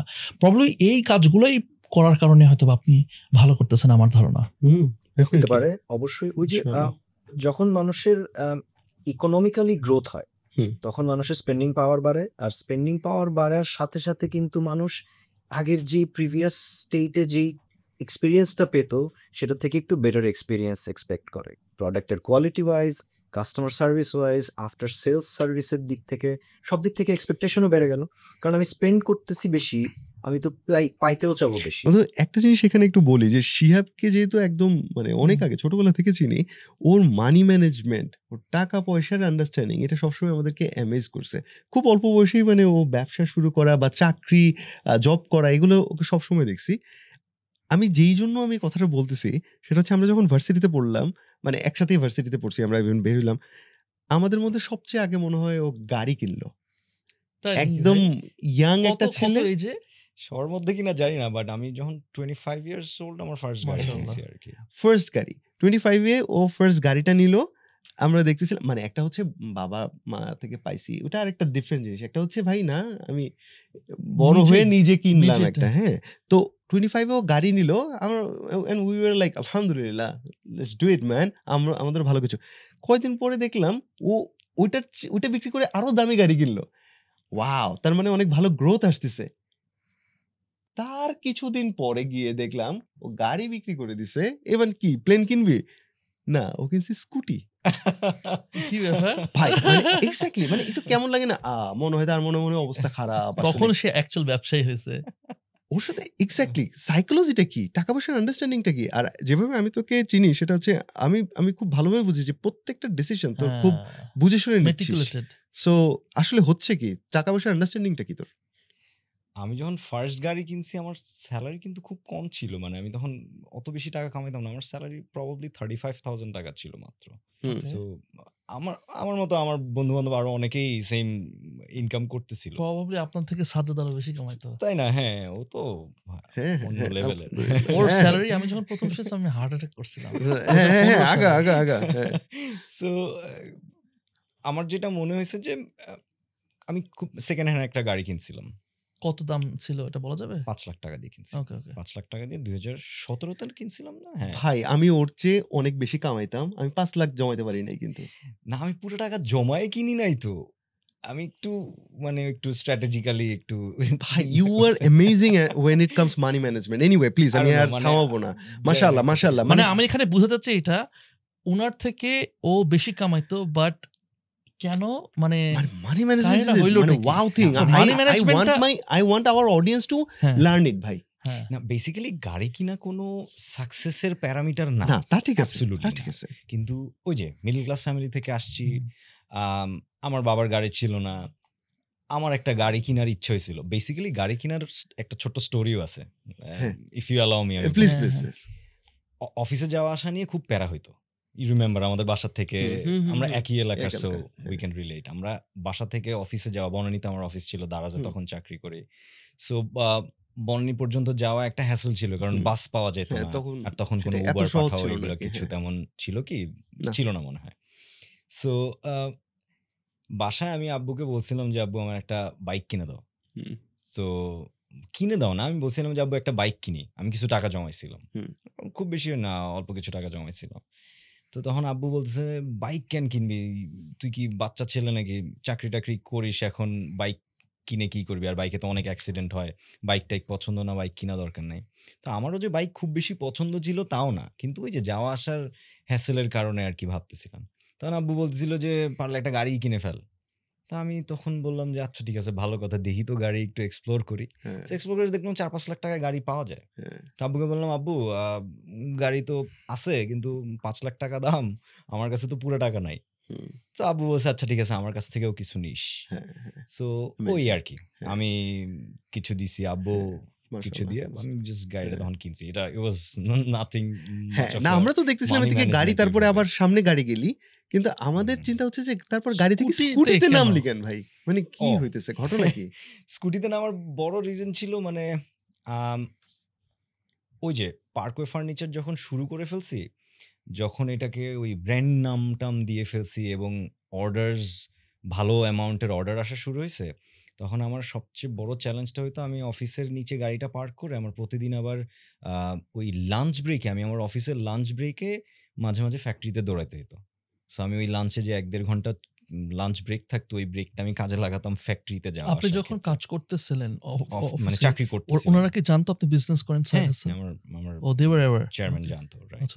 সো আমি যে অফিস থেকে ফ্যাক্টরিতে যাওয়া আসা করছি, আমি উবার বা পাঠাও বাইকে করে করেই যাচ্ছিলাম। তো 1 নম্বর জিনিস, খরচ অনেক বেশি হইতেছিল, আর বাংলাদেশে গাড়ি পালা তো অনেক এক্সপেন্সিভ। সো 7-8 বছর গাড়ি ইউজ করার পর আমার কাছে মনে হচ্ছিল যে this is actually a liability এই মুহূর্তে, কারণ আমার প্রত্যেক দিন গাড়ি না হইলেও খুব বেশি প্রবলেম হচ্ছে যে তাও না। সো হিসাব করে দেখছি যে আমার একটা স্কুটার কিনলে এটা একটা বেটার হবে, কারণ বাইক তো বাইকের থেকে স্কুটার বেশি কনভিনিয়েন্ট, কমফোর্টেবল, যে অটোমেটিক গিয়ার, সো আরামসে চালানো যায়। তো ওইটা হিসাব করে আমি আসলে গাড়ি সেল, মানে স্কুটার কিনবো বলে গাড়ি সেল করছি এরকম না, গাড়িটা আমার লায়াবিলিটি হয়ে যাচ্ছিল, দেখতেছিলাম আমার অ্যাসেট বিল্ডিং থেকে লায়াবিলিটি বেশি হয়ে যেতেছিল। ওই হিসাবে আমার কাছে মনে হচ্ছে না, এটা ফিজিবল না এই মুহূর্তে, কারণ তখন আরেকটু টাকা পয়সার ব্যাপারে বুদ্ধি আসা শুরু হয়েছে, আচ্ছা we need to make some asset, আমার অ্যাসেটের জায়গাটা কম হচ্ছে, আমি এখানে গাড়ি একটা লায়াবিলিটি নিয়ে বসে আছি। সো ওই জায়গা থেকে গাড়িটা সেল করি। এরপরে আমার প্রয়োজন, যেহেতু এভরিডে অনেক ব্যাক অ্যান্ড ফোর্থ দৌড়াদৌড়ি করতে হচ্ছিল, তখন স্কুটার কিনছি। So simple. এই মানি ম্যানেজমেন্ট কিন্তু জাস্ট পার্সোনাল লাইফ না, বিজনেসের জন্য। যেমন আমি আমার আমার জাস্ট একটা কথা বলি, ইউ গোটা নো ইয়োরসেলফ, যে তুমি আসলে কেমন। এখন আমি যদি আমাকে ভালো মতো চিনতে পারি, জানতে পারি, আশেপাশের প্রপার ফিডব্যাকগুলোকে অ্যাকসেপ্ট করতে পারি, তাহলে আমি কিন্তু আমার ওই দুর্বলতাটা জানলেই আফটার দ্যাট আমি শুধরানোর ইচ্ছা রাখতে পারবো। আমি তো মানতেই চাই না অনেক সময়, না। তো আমি যখন খুব ভালোভাবে বুঝতে পারলাম যে আমার একটা প্রবলেম আছে, হ্যাঁ, and I'm blessed with such friends, alhamdulillah, and a business partner plus friend, খুব ধরে স্পিরিচুয়ালি প্রবলেম দেখাই দিচ্ছে, যে spiritually these are the problem, যে কারণে তুই কিন্তু আমার ধারণা তুই আগাস নেই। আর আমি ওগুলোর পরে এরকম আমি এখন 6টা পয়েন্ট বের করছি why I wasn't succeeded. I can tell you even in this video. হ্যাঁ, বললাম, আমার মনে হয় অডিয়েন্সও বেনিফিটেড হবে। হ্যাঁ, বলার আগে জাস্ট ওই জায়গাগুলোর পরে কিন্তু আমি যখন বুঝতে পারছি যে আমার বিজনেসে I cannot have the same nature that I used to practice for my personal life. বিজনেসে কিন্তু আমার অ্যাকাউন্টস, আমার ফাইন্যান্সেস, এগুলো আমি আমার হাতে রাখি নাই। ট্রু। আমি Just এখানে smart. Proper Just to avoid that problem. Because আমি বিজনেস নিয়ে রিস্ক নিতে পারবো, মামা বিজনেস নিয়ে ঝামেলা করা No. যাবে না। Absolutely. Nafis knows my accountant, এবং accountant takes approval from a CA, মানে জাস্ট অ্যাকাউন্টেন্ট না, he every month check backs from a CA. Accountability আছে এখন আর কি। অ্যাকাউন্টেন্টেরও অ্যাকাউন্টেবিলিটি আছে, এবং সবশেষে আবার আমার মানে আমরা বোর্ড ডিরেক্টরের মধ্যে এমন একজন অ্যাপয়েন্টেড যার শুধুমাত্র দায়িত্ব অ্যাকাউন্ট সবসময় ঠিক আছে কিনা, Nice. টাকা গেল আসলে ঠিক হবে না। সো ইয়াস, আমরা যদি আমাদের দুর্বলতাটা বুঝতে পারি, আল্লাহর কাছে দোয়া করে আমরা ওইটার নিয়ে ডিসিশন নিতে পারি। আর I would love to share the 6 golden things, please শিখতে চাই। যেইটা ভাই এরকম হয় না লাইফে যে ভাই আমি এত চেষ্টা করতেছি আমার লাইফে সাকসেস আসে না কেন, ভাই আমি ধুমায়া কাজ করি, আবার আমি টাকা কামাইতে পারতেছি না। সাকসেস যদি কেউ টাকা দিয়ে হিসাব করে, আবার এক্স্যাক্টলি আটকে আছি, আবার বলতেছে কি ভাই আমি টাকা কামাইতেছি কিন্তু টাকা আমার থাকে না, আমার টাকায় বরকত নাই, বরকত নাই। অনেকে বলে কি একটু খাইছি বরকত আছে, আরে ভাই খায়া ফাটা ফেলেছি, বরকত নাই। আমার চোখে এরকম 6টা জায়গা পড়তেছে যেটা আমি আমার পার্সোনাল লাইফ দিয়ে এক্সপিরিয়েন্স করে আসছি, অ্যান্ড যেটা বললাম আশেপাশের মানুষগুলো আমার বলতেছে যে এইটা কি অবস্থা। ইনশাআল্লাহ। নাম্বার 1, মায়ের সাথে কতটা স্ট্রং কানেকশন, মায়ের সেবা, ওকে, মায়ের দোয়া। ভাই so ignored nowadays, we take it for so granted. আমি ছেলেপেলের সাথে কথা বলি, জানার চেষ্টা করি, বোঝার চেষ্টা করি, নিজের প্র্যাকটিস বোঝার চেষ্টা করি। আমি পরিবারের মেজো ছেলে, যেই কারণে দেখা যেত কি আমার বড় ভাই আমার চেয়ে খুব অল্প বয়স্ক বড় হইলেও এত রেসপন্সিবল, এত কিছু। ভাইয়া একটা কথা বললে আব্বু মনে কর হয়ে শুনবে এবং বলবে যে ট্রু। ভাইয়ার কথাটা শেষ হওয়ার পর মনে কর সেকেন্ড কিছু একটা বলতে নিলে বেশি কথা বলে। তো ছোটবেলা থেকে এরকম হয়ে গেছে। হ্যাঁ, আমি একটু ডিফারেন্ট টাইপেরই কথা বলতাম, আমার মানে স্বাভাবিক একটু ক্রিয়েটিভ থট থাকতো। পরিবারে যদি সবাই বলতো যে আমাদের মনে হয় একটা কাপড়ের ব্যবসা করা দরকার, আমি বলতাম না, আমাদের কিছু গরিব মানুষকে একটা করে ছাগল দেন, ওখানে অর্ধেক শেয়ার করেন। মানে ফালতু কথা বলতেছে কাপড়ে। কিন্তু আলহামদুলিল্লাহ আমার বাপ শেষ পর্যন্ত ওগুলোই করছে যেগুলো আমি বলছিলাম, আলহামদুলিল্লাহ। বাট সবসময় এভাবে ম্যাচ করতাম। তো আমার ধারণা আমি আস্তে আস্তে পরিবারে কথা শেয়ার করা বন্ধ করে দিয়েছিলাম। আমার জব লাইফের 9 বছরে আমি যেই পরিমাণ টাকা উড়াইছি বিজনেস করতে গিয়ে, এবং একটা বিজনেসও আমি জানাইতাম না আমার মাকে যে আমি এই বিজনেস করতেছি, আমি রেস্টুরেন্টের ব্যবসা, এই ব্যবসা, ওই ব্যবসা, সেই ব্যবসা, কত ব্যবসায় আমি টাকা খাটাইছি। কে আমার ওই 9 বছর না, আমি আর মানে ভার্সিটি লাইফ থেকেই, তার মানে প্রায় 13-14 বছর ধরে আমি খালি টাকা উড়াইতাম। তার মানে আল্লাহ প্রচুর দিত, প্রচুর কাজ করতাম, টাকা ইনকাম করতাম, টাকা উড়াইতাম। ব্যবসাগুলোয় বরকত পাইতেছিলাম না। তার অন্যতম একটা রিজন আমার ভাই একদিন আঙ্গুল দিয়ে দেখাই দিছে। সে আমার বলতেছিল যে আমি তোমার চেয়ে কম কামাই, হোয়াট এভার, যেহেতু সে ডিফেন্সে, টাকার অঙ্কে সে করে আদার ফ্যাসিলিটি পায়। হ্যাঁ, বলতেছে কিন্তু আমি তো অনেক বারাকার মধ্যে আছি আলহামদুলিল্লাহ। ভালো একটু খেয়াল করে দেখলাম আমার ভাইয়া আমার আম্মুর সাথে কিভাবে ট্রিট করে, সে তার কাছে কিভাবে দোয়া নেয়, এমন প্রবলেম শেয়ার করে যেগুলো কোনো প্রবলেম না। মানে জাস্ট এরকম, আপনি বাসায় আসেন, আমরা তো খুব প্রবলেম হইতেছে, আমাদের বাসায় খুব প্রবলেম হইতেছে, আমার ছেলেটাতে এই হয়ে যাচ্ছে, ওই হয়ে যাচ্ছে, এই কথা বলে আম্মুরে নিয়ে আসে। আম্মু টেনশনে শেষ, তার গিয়ে নামাজ পড়ে খালি আমার ভাইয়ের জন্য দোয়া করতেছে। আমি ভাবি ভাইয়া আম্মু না থাকলে তুমি এটা সলভ করতে পারতে না, তুমি একজন ডিফেন্সের এরকম বড় একজন, ভাইয়া আসলে আম্মুর মাথায় তার থটটা দিয়ে তার কাছ থেকে দোয়া নিতেছে। আমার Brandmark consultancy is probably the only business যেটা শুরুর আগে আমার বাবা মা ভাই প্রত্যেকের দোয়া নিয়ে শুরু হয়েছে। That's true, that's true, I remember. এটা তুই আমাকে বলছিস যে আমি পারমিশন নেই আগে আব্বু মোর, I remember. কারণ এই মানুষগুলা সবগুলোতে বলবে না এগুলো ভালো না, চাকরি করো, এই করো, সেই করো, ভার্সেস তাদের মনটা নরম করে দিছে আল্লাহ, বলতেছে যে দোয়া আছে। এবং এরপরও অনেকদিন ধরে আমরা জমি রেজিস্ট্রেশন করি, এই করি, সেই করি, অনেক প্রবলেম থাকে বন্ধু, জানাই না মাকে। এখন বুঝতেছি যে মা যদি তাহাজ্জুদে একটু তোমার জন্য দোয়া করে না, এমন হতে পারে যে কোত্থেকে যে আল্লাহ কি সলভ করে দিবে, ইউ নেভার নো। আর একটা জায়গা, একটা হাদিস আমাকে এমন ভাবে স্ট্রাইক করছে, সে এক লোক, আমি জানি না যদি আল্লাহ মাফ করুক, এটা একটু অনেকে চেক করে দেখতে পারেন আপনারা। এক লোক হচ্ছে এক সাহাবীর কাছে গিয়ে বলতেছে যে আমি মানুষ হত্যা করছিলাম, আমি কিভাবে ক্ষমা পেতে পারি। ওই সাহাবী এখন অনেক অপশন দিতে পারতেন, কিন্তু ফার্স্ট জিজ্ঞাসা করে নিছে তোমার মা আছে? আচ্ছা। বলছে না নাই। ও এরপরে তিনি তাকে বলতেছেন যে তাহলে তুমি আল্লাহর কাছে এভাবে ক্ষমা চাইতে থাকো, আল্লাহই পারবে তোমাকে কিছু একটা ক্ষমা দিতে। ওই লোক চলে যাওয়ার পর পাশে আর একজন ব্যক্তি জিজ্ঞাসা করতেছেন মা আছে কিনা জিজ্ঞাসা করলেন কেন? বলছে, আমি এমন ইবাদত গুলা জানি না যেটাকে মায়ের সেবার চেয়েও পাওয়ারফুল হইতে পারে। তো আমি আমার মা থেকে যে মাকে অনেক ভালোবাসি, কিন্তু এই যে ভালোবাসি কথা বলাটা বন্ধ হয়ে গেছিল। তো আল্লাহ মানে বাঁচায় রাখুক আমাদেরকে, আমরা যাদের এখনো মা আছে আমাদের জানটা দিয়ে দিই। মায়েরা অনেক ভুল করতে পারে, পরিবারে অনেক গ্যাঞ্জাম হইতে পারে, যে বউ শাশুড়ি অনেক ঝামেলা হইতে পারে ভাই, পা ধরে বসে থাকতে। নবী সাল্লাল্লাহু আলাইহি সাল্লাম বলছিলেন যে তিনি তার যদি মা বেঁচে থাকতেন, তিনি যদি নামাজ ইবাদত সৃষ্টিকর্তার ইবাদতরত অবস্থায় থাকতেন, মা ডাক দিলে ওটা ছেড়ে চলে যেতেন বলে। নাম্বার 1 শেখা শুরু করতেছি যে মায়ের সাথে একটু কথা বলা, মায়ের কাছে দোয়া নিতে থাকা। That's number 1, right? Number 1. Very important lesson. Number 2. Am I having a connection, a very, very strong connection with Quran? I'm telling you. আমি just গতকালের কথা বলবো। গতকাল আমার সকালটা শুরু হয়েছে খুব সুন্দর, মনে করে ফজরের পরে মানে আমি পুরো বারাকা পেতেছিলাম। সারাটা দিন রাত 12টা পর্যন্ত ফাটায় কাজ করছি। ওয়াও, প্রোডাক্টিভিটির মানে তুঙ্গে লাস্ট কয়েক মাসের মধ্যে। আমি দেখতেছিলাম আমার পুরো দিনের মধ্যে কোরআন ছিল, ইভেন আমার মায়ের সাথে আমার প্রপার কমিউনিকেশন ছিল মাল্টিপল টাইমস। তাকে আমি হাসাচ্ছিলাম, তার সাথে কথা বলতেছিলাম, আমার কোরআন থেকে লার্নিং টিমের সাথে শেয়ার করতেছিলাম। টিমের মধ্যে একটা ছেলে বলতেছে ভাই আমার ধৈর্য হয় না, ওকে 7 নম্বর সূরার 126 নম্বর আয়াত ওকে ওটা শোনাচ্ছিলাম পড়ে পড়ে, যেন ধৈর্য ধারণ এবং মুসলিম হিসেবে মৃত্যুর জন্য। ওকে, কোরআনের সাথে যুক্ত। এবং আই ক্যান টেল ইউ, এরকম একটা হাদিস আছে যে আমি হাদিসটা ভাবে আবারও বলতে পারতেছি না, নবী সাল্লাল্লাহু আলাইহি সাল্লাম মানে বলতেছিলেন তোমাদেরকে এমন একটা তিজারার আমি শেয়ার করব, তিজারা মানে ব্যবসা, এমন একটা বিজনেসের কথা বলবো যেটা রিটার্নটা এরকম হবে। কি ব্যবসা?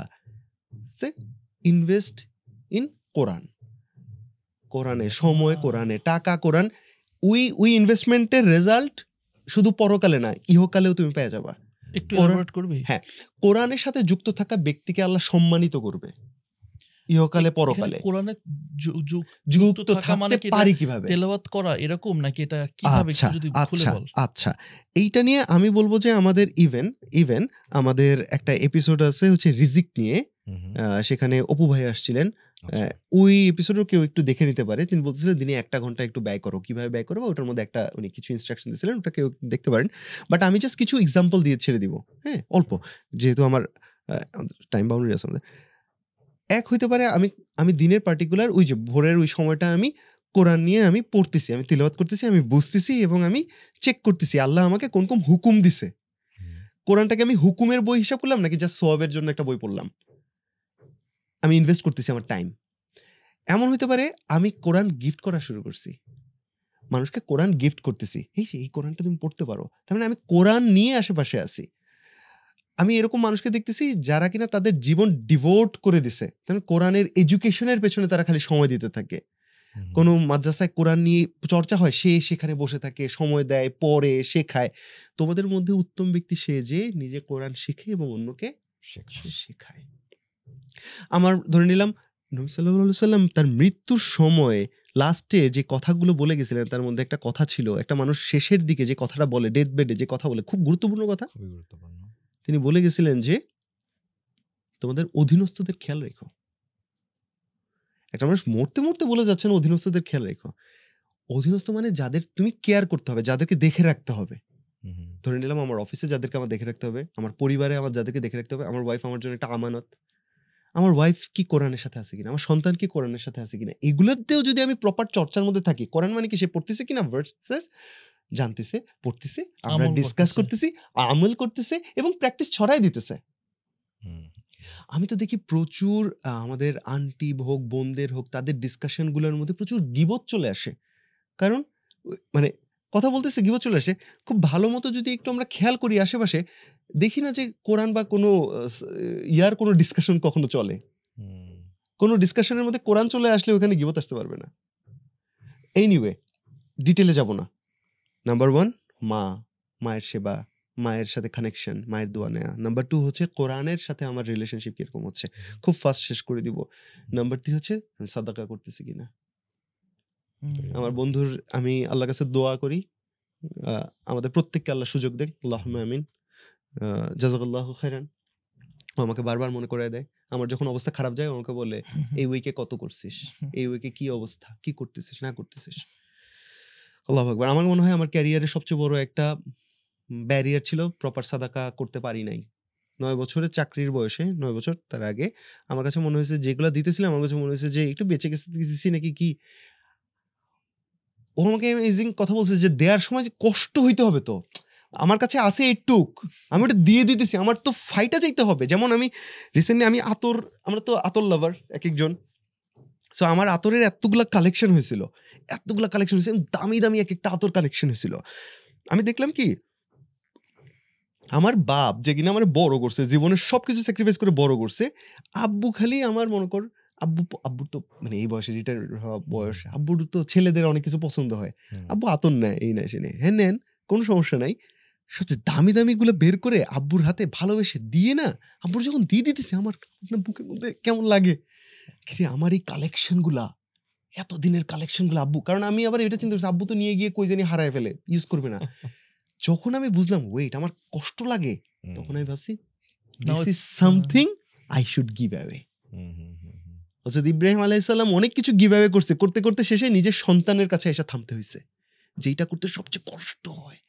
নাফিস আমার একদিন বলতেছিল তোর আছে 1000 টাকা, তুই দিয়ে দিতেছিস সেখান থেকে এত বড় একটা অ্যামাউন্ট, তোর কষ্ট হচ্ছে, আল্লাহ কি জানে না তোর কষ্ট হচ্ছে? আল্লাহ কি জানে না তোর কষ্ট হচ্ছে? আল্লাহ কি তোর রিটার্ন দিবে না? মানে how do you not expect যে আল্লাহ এটা রিটার্ন দিবে না? নাম্বার 1 মা, নাম্বার 2 কোরআন, নাম্বার 3 সাদাকা, নাম্বার 4 হচ্ছে সফলতা। জীবনের সফলতার জন্য মাস্ট মাস্ট মাস্ট হচ্ছে আল্লাহর কাছে দোয়া করা। এটা সবাই আমরা জানি, দোয়া এমন একটা জিনিস যেটা কিনা ভাগ্যের পরিবর্তন হয়ে যেতে পারে, আল্লাহ নোজ বেটার। আর দোয়া করার সবচেয়ে ভালো সময় আল্লাহ দিয়ে রাখছে হচ্ছে ওই গভীর রাতে, যখন আল্লাহ বলতেছে 1/3 লাস্টের, যখন আল্লাহ বলে রাখতেছে যে কে আছো আমার কাছে চাও। সো তার মানে তাহাজ্জুদে আমরা মানে আমি তো এরকম পাইছি যে সফলতার জন্য তাহাজ্জুদ ইজ আ মাস্ট থিং। আমি এখানে একটু দুটো এক্সাম্পল দিলে এটা একটু স্ট্রেনথেন হবে এক্সাম্পলটা। ওই যে সাদকার যে ব্যাপারটা 3 নাম্বার যে পয়েন্টটা বললো, এটা আশা করি মানে আমরা তো মুসলিম এন্টারপ্রেনার্স, রাইট? সো আল্লাহ তাআলা আমাদের কিন্তু গাইড দিয়ে দিচ্ছে, ওইভাবে করে ফলো করলে ডেফিনেটলি আমরা সাকসেসফুল হবো ইনশাআল্লাহ, there is no doubt about it. যেমন আমার কিছুদিন আগে আমি খুব ফাইন্যান্সিয়ালি খুব প্রবলেমের মধ্যে পড়ছিলাম, মানে এটা আমি পাবলিকলি না বলে যে কি লেভেলের প্রবলেম এটা বলতে পারবো না, বাট খুবই প্রবলেম। এন্টারপ্রেনার লাইফ থেকে শুরু করে পার্সোনাল লাইফে কোন একটা সময় চলে আসে না, তো প্যারা খাওয়া শুরু মানে করছিল। খুবই প্রবলেম হয়েছিল। মানে এতটুকুই বলি যে এতটাই প্রবলেমেটিক যে আমি তো এখন ঢাকায় আছি, বাট আই ওয়াজ থিঙ্কিং যে আমি হয়তো রাজশাহীতে আবার মুভ করে ফেলতে হবে। রাজশাহীর সব সেটআপ আছে, আমার রাজশাহীতে সব সেটআপ, রাজশাহীতে আমার আরামদায়ক লাইফ, রাইট? তো এরকম অবস্থায় চলে গেছিলাম, এবং ওয়ার্স্ট আমি এরকম আমার বাংলাদেশে ব্যাক করার পর এরকম ওয়ার্স্ট সিচুয়েশন আমার কখনো পড়েনি। আমি চিন্তা করলাম কি করা যায়, আমি বুঝতেছি না। ও যে ওকে যে কথাটা বললাম যে এমনভাবে করো যাতে বুকের মধ্যে না ব্যথাটা লাগে, যে শয়তান তো বলবে এই নেগেটিভ হয়ে যাচ্ছে, তো দেওয়ার দরকার কি। আই স্টার্টেড ডুইং দ্যাট, আলহামদুলিল্লাহ। আরেকটা নাম্বার 4 পয়েন্ট যেটা হচ্ছে দোয়া আর এটা করতেছি, দেখছি কিভাবে কি যেন হঠাৎ করে উইদিন 10 to 15 days চেঞ্জ হয়ে গেছে, মানে জাস্ট ঘুরে গেছে। অ্যান্ড তো এটা না ও আমি হইতেছে যে মাঝখানে আমার প্রোডাক্টিভিটি অনেক কমে গেছিল, অনেক কিছু প্রবলেম হইতেছিল, ঢাকায় একা আছি এই মুহূর্তে ছিলাম, তো আমি খুব ভয় ছিলাম যে আমার প্রোডাক্টিভিটি মনে হয় কমে যাবে। কিন্তু আমি হচ্ছে আল্লাহর কাছে দোয়া করতেছি, তারপর যে সাদাকা করতেছি, প্রোডাক্টিভিটি মনে করেন যে চুঙ্গে, মানে একদম টপ। মাশাআল্লাহ। এমনও হয়েছে একদিন যেটা খুব আনহেলদি, বাট এটা মানে প্রোডাক্টিভিটির এক্সাম্পল দিচ্ছি। 35 আওয়ার্স টানা, আমি এটা লাইফে কখনো করিনি। 35 আওয়ার্স টানা আমি অফিস করছি উইদাউট এনি স্লিপ, অ্যান্ড 24 না 30 আওয়ার্স আমি কোনো না খেয়েছিলাম। আমি জানি না আমি কখন কাজ করছি আর কখন ঘুমাইতেছি, মানে এরকম স্টেজ আমার গেছে। মানে বলার উদ্দেশ্য এটা অফকোর্স আনহেলদি, আর এটা সবসময় করতেছি না, বাট আমি বলতেছি যে যেখানে আমার আনপ্রোডাক্টিভ হওয়ার কথা ছিল, things were supposed to go wrong, but just because এই principles 3 or 4 I was doing that, আলহামদুলিল্লাহ আল্লাহ took care of me. Allah always takes care of you. আমি জাস্ট লাস্ট 5 আর 6 বলে দেই, অনেক বড় হয়ে গেছে কথাটা। 5 নাম্বারটা আমার কাছে মনে হয়েছে যে আমি কিন্তু এই প্রত্যেকটার সাথে সাকসেস জড়িত আছে দেখে আমি এটা বলতেছি। 5 নাম্বারটা আমার কাছে মনে হয়েছে বদনজর থেকে বেঁচে থাকা। একটা মানুষ, আমরা আসলে মার্কেটিং করি, আমরা এই কিছু করি, সো আমাদের বেশ কয়টা জিনিস পাবলিকলি চলে আসে। সো গুড রিমাইন্ডার ম্যান, বদনজর থেকে বেঁচে থাকা। বদনজর এরকম জিনিস যেটা কিনা মানে কোটেশনটা অনেকটা এরকম, যদি কোনো কিছুর ক্ষমতা থাকতো ভাগ্যের পরিবর্তন করে দেওয়া, তাহলে বদনজর would have been one thing. যদি কোনো কিছুর শক্তি থাকতো, কিন্তু আলহামদুলিল্লাহ তার মানে নাই। আলহামদুলিল্লাহ কিন্তু তার মানে ক্ষতি করে, প্রচুর ক্ষতি করে। তাহলে এখানে বদনজর থেকে বেঁচে থাকার জন্য আমাদের যা যা আল্লাহ তাআলা শিখাই দিয়েছেন নবী সাল্লাল্লাহু আলাইহি সাল্লামের মাধ্যমে, আমরা সেগুলো প্র্যাকটিস করতে থাকবো ইনশাআল্লাহ। 6 অ্যামেজিং টিপস আমি বলবো, যেটা আমি আমার লাইফে পাইতেছি আলহামদুলিল্লাহ। এই 6টা জিনিস করলে তুমি যে কোনো একটার উপর প্রপার যদি আমল করা হয় তাও সাকসেস আসে। মায়ের সেবা, কোরআনের বিনিয়োগ করা, সাদাকা করা প্রপারলি। 4 নম্বর কি বলছিলাম রে? দোয়া করা। হ্যাঁ, সাদাকা করা প্রপারলি, দোয়া করা, স্পেশালি তাহাজ্জুদ, বদনজর থেকে বেঁচে থাকা এবং আল্লাহ শুকরিয়া করা। আলহামদুলিল্লাহ। Thanks for allowing me this time. Thank you. খুবই ভ্যালুয়েবল লেসন। মানে এই ফাইন্ডিংটা খুব ইম্পর্টেন্ট, মানে এই 6টা ফাইন্ডিং ইম্পর্টেন্ট। এটা আমরা সবাই নিজেরা পার্সোনাল লাইফে ইউজ করতে পারবো। যারা দেখতেছে পডকাস্টটা তারাও অনেক হেল্পফুল হবে I am sure. Someone who is watching right now, হ্যাঁ, এখন দ্যাট পারসন ডাজন্ট নো যে ভাই আমি কোন বিজনেস স্টার্ট করব, কি করব ভাই, ধরেন বিজনেসই ধরলাম কথার কথা। এইটার প্রশ্নের উত্তর আপনি কিভাবে দিবেন? কারণ does he have to go through this lots of different businesses, 10টা 20টা বিজনেস? মানে একটা মানুষ যে ভাই বুঝছে আমি করতে চাই, really want to do business, but I don't know ভাই আমার কলিংটা কিভাবে আসবে না, এটা আপনারা কিভাবে সলভ করবেন? সো এখানে আমি পার্সোনালি যে জিনিসটা আমার কাছে মনে হয়, আমি যখন চাকরি করতাম, ওই যে ছোটবেলায় চাকরি বাকরি কোনো কিছু করার আগেই যে ব্যবসা শুরু করছিলাম, প্রফিট করছিলাম, ওই যে একটা হাসলিং মেন্টালিটি যে ছিল, ওই এন্টারপ্রেনিউরিয়াল মাইন্ডসেটটা তো ছিল আমার মধ্যে, সাজ্জাদের মধ্যে। আমরা ইভেন্ট ম্যানেজমেন্টে কাজ করতাম, সো এই জিনিসগুলো আমাদের মধ্যে ছিলই। আমি কি করতাম, যখন দারাজে ছিলাম, সেবায় ছিলাম, সব সময় আমি একটা জিনিসে খুবই ওল্ড ফ্যাশনড, সেটা হইতেছে আমি ডায়েরি লিখি। I am sure you guys are too. এখন অনেকেই টেকনোলজি ইউজ করে, মোবাইলে ইউজ করে, বাট আমি এই ব্যাপারে একদম ওল্ড ফ্যাশন, আমি ডায়েরি লিখি। মানে এটা আমার হ্যাবিটটা চাকরির শুরু থেকেই হয়ে আসছে কেন জানি। আমি প্রতিদিনই ডায়েরি লিখি, একদম এভরিডে। আমার সকালবেলা আমি টাস্ক লিস্ট লিখি, টাস্ক লিস্টের পরে কয়টা আমি অ্যাচিভ করছি, টু ওটা কি সেন্স রাখেন নাকি আপনার পকেটে রাখেন? না, পকেটে না, এই মুহূর্তে আমার সাথে নাই, বাট আমার বাসায় আছে। আজকের ডেট লিখেও আজকের ডেটের কি টাস্ক সকালবেলা ফার্স্ট থিং টু ডু আমি ওইটা করি। তো এইটা করাতে 2টা জিনিস হয়। একটা জিনিস হচ্ছে আমি সারাদিনে যে কাজগুলো কমপ্লিট করছি ওইটার সেন্স অফ অ্যাচিভমেন্টটা আমার পাওয়া যায়। আমি সারাদিনে যদি কোনো কাজ করলাম, 100টা কাজ করলাম, বাট আমি চোখের সামনে লিখা দেখলাম ভার্সেস আমি লিখা দেখলাম যে আমি এই 2টা জিনিস টিকমার্ক হয়েছে আমার, ওইটা একটা অ্যাচিভমেন্টের কাজ করে কিন্তু, রাইট? যে আমি এটা আজকের দিনে আমার কাজ শেষ হয়েছে। তো এটা আমার কাছে খুব ইম্পর্টেন্ট। আমি কি করতাম, প্রতিদিন ডায়েরি যে লিখি, টাস্ক লিস্টের মধ্যে প্রচুর ওই সাইড হাসল কি করা যায়, কি টাইপের বিজনেস করা যায় অনলাইনে, এগুলো নিয়ে আমি প্রচুর রিসার্চ করতাম, এখনো করি অনেস্টলি। প্রত্যেকদিন ওই যে লিখতাম, 5টা আইডিয়া লিখতাম। আচ্ছা, আমার কারণ মাথায় তো আইডিয়া অনেক আসতেই থাকে। So to answer your question, যে কেউ যদি এখন কিছু করতেছে না বা করতে চায়, অ্যাকচুয়ালি যদি কেউ করতে চায়, ওই যে আমরা প্ল্যান অনেক করি, চিন্তা অনেক করি, বাট এক্সিকিউশনে যাই না।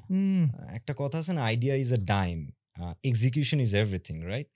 সো আমি আইডিয়া প্ল্যান সারাদিন করি, কিন্তু এক্সিকিউশন কিছুই করি না, কোনো লাভ নাই।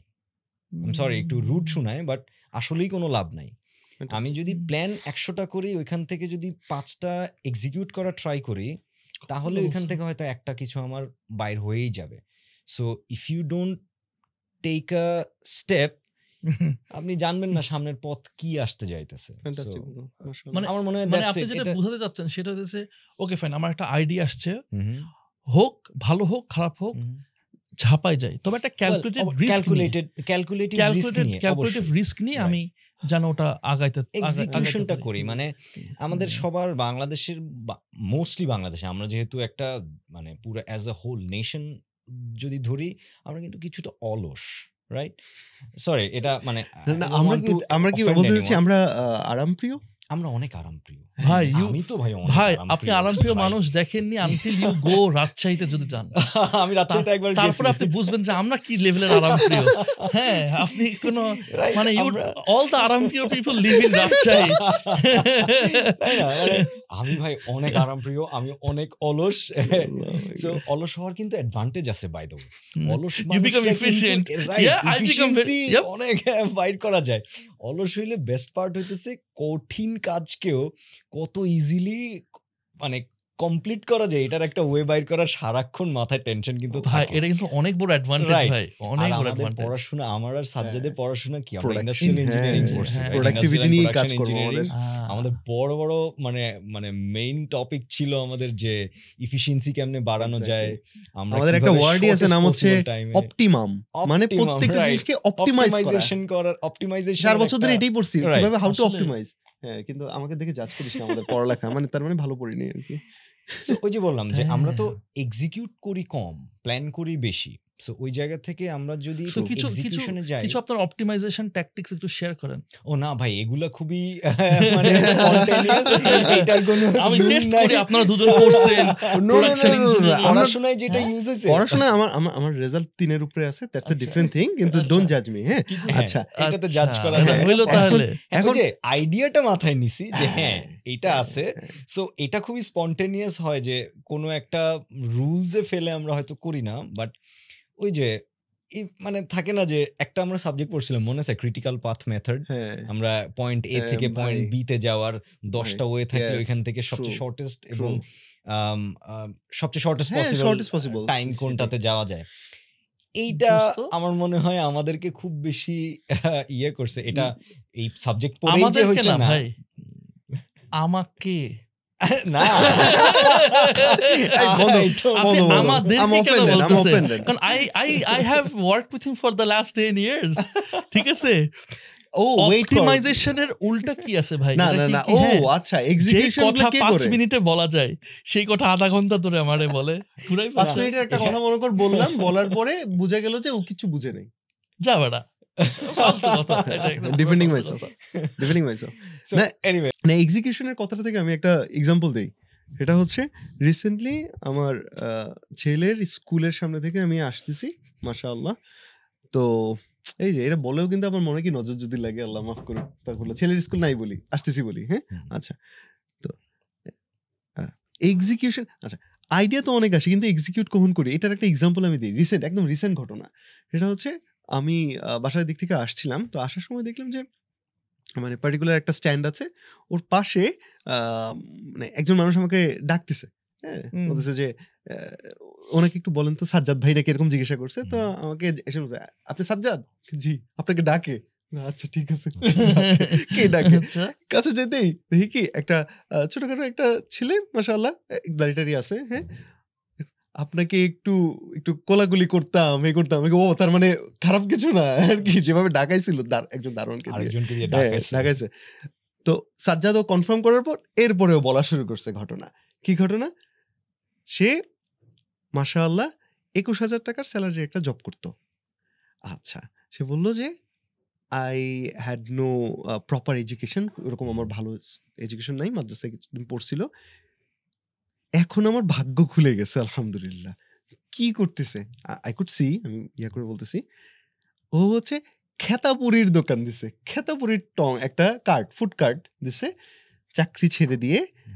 যেই ব্যাকগ্রাউন্ড থেকে আসছে, আই নো হিজ ফাদার, পরে আমি রিকল করতে পারছি, হ্যাঁ আই নো হিজ ফাদার, যিনি কিনা হচ্ছেন, উইথ ডিউ রেসপেক্ট, আলহামদুলিল্লাহ, একজন সৎ হালাল রিজিক আয় করতে এরকম একজন ব্যক্তি ভ্যান চালাইতেন আমাদের এলাকায়। আমি চিনতে পারছি, আমি বলতেছি আপনি ওনার ছেলে এরকম এরকম না, বলকি জি। অ্যামেজিং ব্যাপার।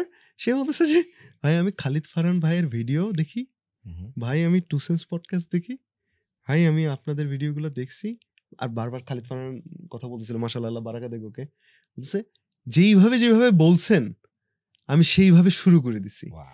একটা বইয়ের নাম বলছে, বইটার নাম বললো, আমি মনে রাখতে পারতেছি না, ওর বই পড়তে কিন্তু কষ্ট হওয়ার কথা, যে ইন্টারন্যাশনাল বইয়ের কথা বলছে, বুঝছে, সেই বইয়ের অডিও বুক বের করে বাংলা টাংলা সে শুনছে। তারপরে সে প্রোডাক্ট নিয়ে ডিসিশন নিয়ে সে যেই ওয়ার্ডগুলো বলছিল ওই বই অনুযায়ী তার মনে হয়েছে সিঙ্গারা বিক্রি করা উচিত। হয়তো বা বলছে যে মার্কেট আছে কিনা, এই আছে কিনা, সে আছে কিনা, তার মনে হচ্ছে সিঙ্গারা বিক্রি করা উচিত। সে শুরু করে দিছে। শুরু করে দেয়াটা এই ছেলেটার ভেতরে হয়তো অনেকদিন ধরে মনে হচ্ছিল যে গ্রোথ আসতেছে না, লাইফে গ্রোথ আসতেছে না। 21,000 টাকা চাকরি তো করতে থাকি না, অনেকে বলছে ভাই এটাই তো অনেক কিছু। কিন্তু ওই ছেলেটা সিঙ্গারা বেচে দিনের বেলা, সন্ধ্যাবেলা বেচে হচ্ছে খেতাপুরি। বিগ শাউট আউট টু মাশাআল্লাহ রাজু ভাইয়ের ফ্রেন্ডস ফুড শপ বা সামথিং এরকম নাম, এই ইসিবি থেকে কালশি যাওয়ার পথেই বাম পাশে পড়বে। সো আলহামদুলিল্লাহ বারাকা দেখ। তার মানে হচ্ছে যেটা বলতে চাচ্ছি যে ওই মানুষটা কিন্তু যদি ওয়েটই করতে থাকতো, কয় টাকা লাগে আসলে এই টাইপের একটা বিজনেস তৈরি করতে? কয় টাকা লাগে? খুব বেশি না আমার মনে হয়। এক্স্যাক্টলি। সেদিন আমি দেখতেছিলাম অনলাইনে একজন বলতেছে কি 35,000 টাকায় লাইভ ঘুরে গেছে। 35,000 টাকা আমার ইনভেস্টমেন্ট কোন এক ব্যক্তির, তিনি প্রতিদিন যদি 35,000 টাকা রোল করে তাহলে তার মান্থলি আসলে কত টাকা রোল হয়েছে? 3 তিরিকা 9, তাই না? 10 লাখ টাকা, সরি তাই তো 10 লাখ টাকা সে রোল করে ফেলছে। মাশাআল্লাহ, amazing. So this is important যে আসলে আমরা শুরু করতেছি কিনা। No, that is it. The journey of 1,000 miles begin with a single step. মাশাআল্লাহ। সে ভাই এই পুরো জার্নিতে এমন কি কোনো এক্সপেরিয়েন্স বা মিস্টেকস বা এমন কি কিছু আছে যেগুলো আপনি হয়তো বা চেঞ্জ করতে চাইতেন বা চেঞ্জ করবেন, বা আপনার কোনো লার্নিং যদি শেয়ার করতেন? Good question. On top of my head এখন যেটা আসতেছে বলতেছি, ভুল তো অনেক করছি, অনেক লার্নিং, মানে এনর্মাস নাম্বার অফ, মানে অনেক লার্নিং, মানে এমন কিছু যেটা যেন অন্যরাও শিখতে পারে আর কি। অবশ্যই। সো একদম রিসেন্ট টাইমে আমার একটা মিস্টেক বলবো কিনা জানি না, মিস্টেকই হয়তো, অথবা আমি দেরিতে রিয়েলাইজ করছি এরকম একটা জিনিস হচ্ছে, আমি পার্কওয়ে ফার্নিচারে কন্টেন্টকে খুব বেশি গুরুত্ব দেই নাই শুরু থেকে। ছোট ছোট ভিডিওস, শর্ট ভিডিওস, এরকম অনেক কিছু দেওয়ার চেষ্টা করছি প্রোডাক্টের এবং এই মানে প্রোডাক্টগুলোর, বাট ওরকমভাবে আমি স্টোরি টেলিংটা হয় নাই আমার ব্র্যান্ডের, স্টোরি বিল্ডিংটা ওরকম ভাবে হয় নাই। মানুষ দেখে আমার পেজে বা সোশ্যাল মিডিয়াতে, ওয়েবসাইটে গিয়ে দেখে যে আমি কি প্রোডাক্ট সেল করি বা কি টাইপের প্রোডাক্ট সেল করি, বাট আমি একটা স্টোরি টেলিংটা আমার হয় নাই এখনো। মানে you started from market place, obviously, যে ওখানে কন্টেন্টের ওই ব্যাপারটা ওরকম ছিল না। তারপরে যখন পার্কওয়ে ফার্নিচার প্রপারলি একটা পেজ হয়ে সোশ্যাল মিডিয়া ওরকম এক্সপোজার আসা শুরু হয়, তাই না, ব্র্যান্ড বিল্ডিং যেটা, তার মানে কি আমরা বলতে পারি যে storytelling, content, brand building এ গ্যাপ ছিল না কি? না শুধু কন্টেন্ট? সো এটাকে আমি গ্যাপ বলবো কিনা নট শিওর। এটা এখন হতে পারে এরকম যে আমার শুরুটাই হয়েছে জাস্ট সেল করা দিয়ে, সো আমি সেল করতে করতে, অপারেশন সাজাইতে সাপ্লাই চেইন রেডি করতে আমি এমন একটা স্টেজে এই মুহূর্তে আসছি, আমার কাছে মনে হয় আচ্ছা এখন মনে হয় ব্র্যান্ডিং এ বেশি ফোকাস করা উচিত, যেটা আমি অ্যাকচুয়ালি এটা গ্যাপ না, এটা জার্নির পার্ট হতে পারে। এটা মানে আরেকটু আগে করলে আরো বেটার হইতো হয়তো, বা অথবা this is the right time to do. মানে আমার মনে হয় যে এখন এই brand building A, story telling a আমার এখন ফোকাস বেশি করলে হয়তো আমার সেলস বাড়বে এবং ব্র্যান্ডিংটা আরো স্ট্রং হবে। মানে আমি জাস্ট এই জায়গা থেকে একটা জিনিস অ্যাড করবো যে মানে কন্টেন্ট ক্রিয়েশন, যেটা আমরা এগুলো নিয়ে কাজ করি, কন্টেন্ট ক্রিয়েশন যে কিরকম ইনভেস্টমেন্ট, যারা করতেছেন না তারা কখনো রিয়েলাইজ করতে পারবে না। যারা করতেছে, আমি এরকম মানুষের কথা বলি যে, আচ্ছা আমি জাস্ট এইরকম বলি যে ইভেন বলে না আদম ব্যবসায়ী, হ্যাঁ, তার মানে কি ট্রাভেল এজেন্সি, হ্যাঁ আমি ছোট করে বললাম, আল্লাহ মাফ করো, এরকম ভাই তার সাথে পরামর্শ স্বরূপ আমাদের সাথে তো অনেকে কথা বলে। আমাদের বুট ক্যাম্প আছে সামনে, হচ্ছে CCB 5 বা content creation boot camp, impact academy নিয়মিত চলতে থাকে মাশাআল্লাহ।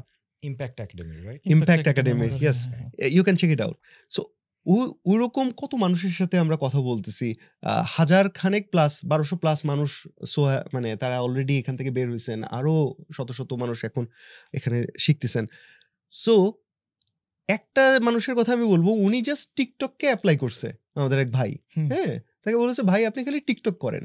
এখন টিকটক কিভাবে করবে সেইটা আমরা গাইড করছি, দ্যাটস এ ডিফারেন্ট থিং, যে এভাবে করেন এভাবে করেন, এই কথা বলেন না এই কথা বলেন না, এই করতে থাকেন। ভাই ওনার দিনে মনে হয় এরকম খালি টিকটক থেকে মনে হয় দিনে 50+ ওনার কল আসে। Can you imagine? ওয়াও। কিছু ভাই আমি আমাদের সে বুট ক্যাম্পের কিন্তু মেম্বার না, আমাদের সাথে চলে ভাই, আমাদের পার্সোনাল দেখে আমরা জাস্ট পরামর্শ আমার দিচ্ছি। সাথে আসেন তখন আমি আপনাকে কিছু সাজেশন দিচ্ছি না, সো আপনি তো ওটা অ্যাপ্লাই করতেছেন, এটা চেঞ্জ করে ওটা টাইটেল এইভাবে দিব এইভাবে করে, রাইট? উনি জাস্ট আমাদের আশেপাশে আমরা মানে উই হ্যাভ বিন টুগেদার অনেকদিন ধরে চিনি, শুধু আমাদের কাছ থেকে কিছু লেসন সে ক্যাচ করছে। হ্যাঁ, সে অ্যাপ্লাই করতেছে। ভাই আমি নিজে সারপ্রাইজড হয়ে গেছি, উনি যখন বলছে কি ভাই আমি তো এরকম ভিউজ পাচ্ছি এরকম, আমি কি বলে, আরে না উনার তো হওয়ার কথা না, চেক করে না এটা হওয়ার কথাই না। 80,000 আমি যখন চেক করে দেখি 60,000, আমার মাথা নষ্ট। শুধু তাই না, আমি সেনজিতে করে তাকে আমি যাই বলতেছি যে কি আচ্ছা বস সত্যি করে বলেন তো ভাই আপনি কত টাকা পয়সা আসতেছে একটু, আমার ধারণা যে because he was struggling at A point, I know, because আমরা একসাথে তো মানে আমরা ইভেন ব্র্যান্ডমার্ক যখন আমরা শুরু করি একসাথে আমরা রাতের বেলা জেগে একটা প্ল্যান করছিলাম, সো হি ওয়াজ স্ট্রাগলিং কিন্তু একটা সময়, এবং খুব চেষ্টা করতেছেন। আমাকে ভাই একটু বলেন তো আপনার রেভিনিউটা কিরকম আসে মান্থলি এভারেজে। আর আমি ওই টাইমে বলতে যখন আমার অবস্থা কিন্তু খুব খারাপ, একটা মাঝখানে পিরিয়ড চলতেছে, উনি রেভিনিউটা শেয়ার করেন। আমরা আচ্ছা শুনেন ভাই, বাদটার দিয়ে সব বাদটার দিয়ে কত থাকে, মাশাআল্লাহ উনি 6 ফিগার একটা অ্যামাউন্ট বলছে, আমি বলবো না কত অ্যামাউন্ট, উনি যে 6 ফিগার বলছে আমি বলছি এটা হইতেই পারে না, এটা হইতেই পারে না, আপনার 6 ফিগার কিভাবে হইতেছে আপনি আমাকে বুঝান। দিয়ে তারপর আমাকে উনি ব্রেক ডাউন দিলেন যে দেখেন এই এটা আমরা বলছি কি জাস্ট বিকজ অফ কন্টেন্ট। মাশাআল্লাহ বারাকাল্লাহ। না he has been dedicated, he has been honest, অনেস্টির সাথে কাস্টমার সার্ভিস, ওই যে যেটা বলছি কাস্টমার সার্ভিস, ইভেন দ্যাট ওইগুলো সব তো আছেই, কিন্তু আমরা সবচেয়ে বেশি প্রবলেম কোথায় পাই ভাই, আমার লিডই আসে না, আমার কাস্টমার আসে না, ইনকোয়ারি আনা। আমার এখন এটা জীবনে আমি ভুলতে পারবো না যে কন্টেন্টের কি পাওয়ার। আমি জীবনেও কখনো ল্যান্ডের সাথে ইনভলভ ছিলাম না। 17ই ডিসেম্বর না 16 ডিসেম্বর 17ই ডিসেম্বর আমি শুধু একটা ছবি পোস্ট দিছি, ওখানে আমি ল্যান্ড শেয়ারের কথা বলিনি, লাস্টে শুধু ইনক্লুড করছি। ভাই 2 দিন আমি যেই লেভেলের ইনকোয়ারি পাইছি, এখন পর্যন্ত আমাকে মানুষ নক দেয়, এভরি সিঙ্গেল টাইমে 10টা ইনকোয়ারি পাই। আপনাদের 2টা প্রজেক্টই তো প্রজেক্ট মোটামুটি ডান আমাদের, এখন একটা মানে আমরা এখন খুব সিলেক্টিভ, লাস্ট মোমেন্টে জাস্ট 2-3টা মনে হয় বাকি, আমাদের রেজিস্ট্রেশন ডান করে ফেলছি, কিন্তু আমাদের কিছু শেয়ার আমরা নিজেরা নিয়ে রাখছিলাম, আমরা যেহেতু মানুষকে কমিট করছিলাম আমরা রেজিস্ট্রেশন করে ফেলবো বাই এত তারিখ, সো আমরা হ্যাঁ আমরা ওই অল্প কয়েকটা শেয়ার নিয়ে আমরা করে ফেলছি আলহামদুলিল্লাহ। এই যে কমিটমেন্ট রক্ষা করা খুব ইম্পর্টেন্ট এখানে। ভাই আমি একটা টাকাও খরচ করি না, বিশ্বাস করেন, আমি আপনাকে দেখাতে পারবো, আমি প্রতিদিন 10টা থেকে 15টা এখনো ইনকোয়ারি পাই, ভাই আপনাদের শেয়ার অ্যাভেলেবল আছে। এখন আমি তো এটা তো আমার বিজনেস না ভাই, এটাতে আমি তো এখন আমি আমার একটা জাস্ট কোয়েরি ম্যানেজারকে রাখছি, ও বসে বসে রিপ্লাই দেয় ভাই এরকম মানে আমি যেটা বোঝাতে যাচ্ছি, আমি মানে এটার যে কি পাওয়ার আমি জাস্ট টেস্ট করার জন্য করছি। 2-3 দিনের মধ্যে সব শেয়ার সোল্ড।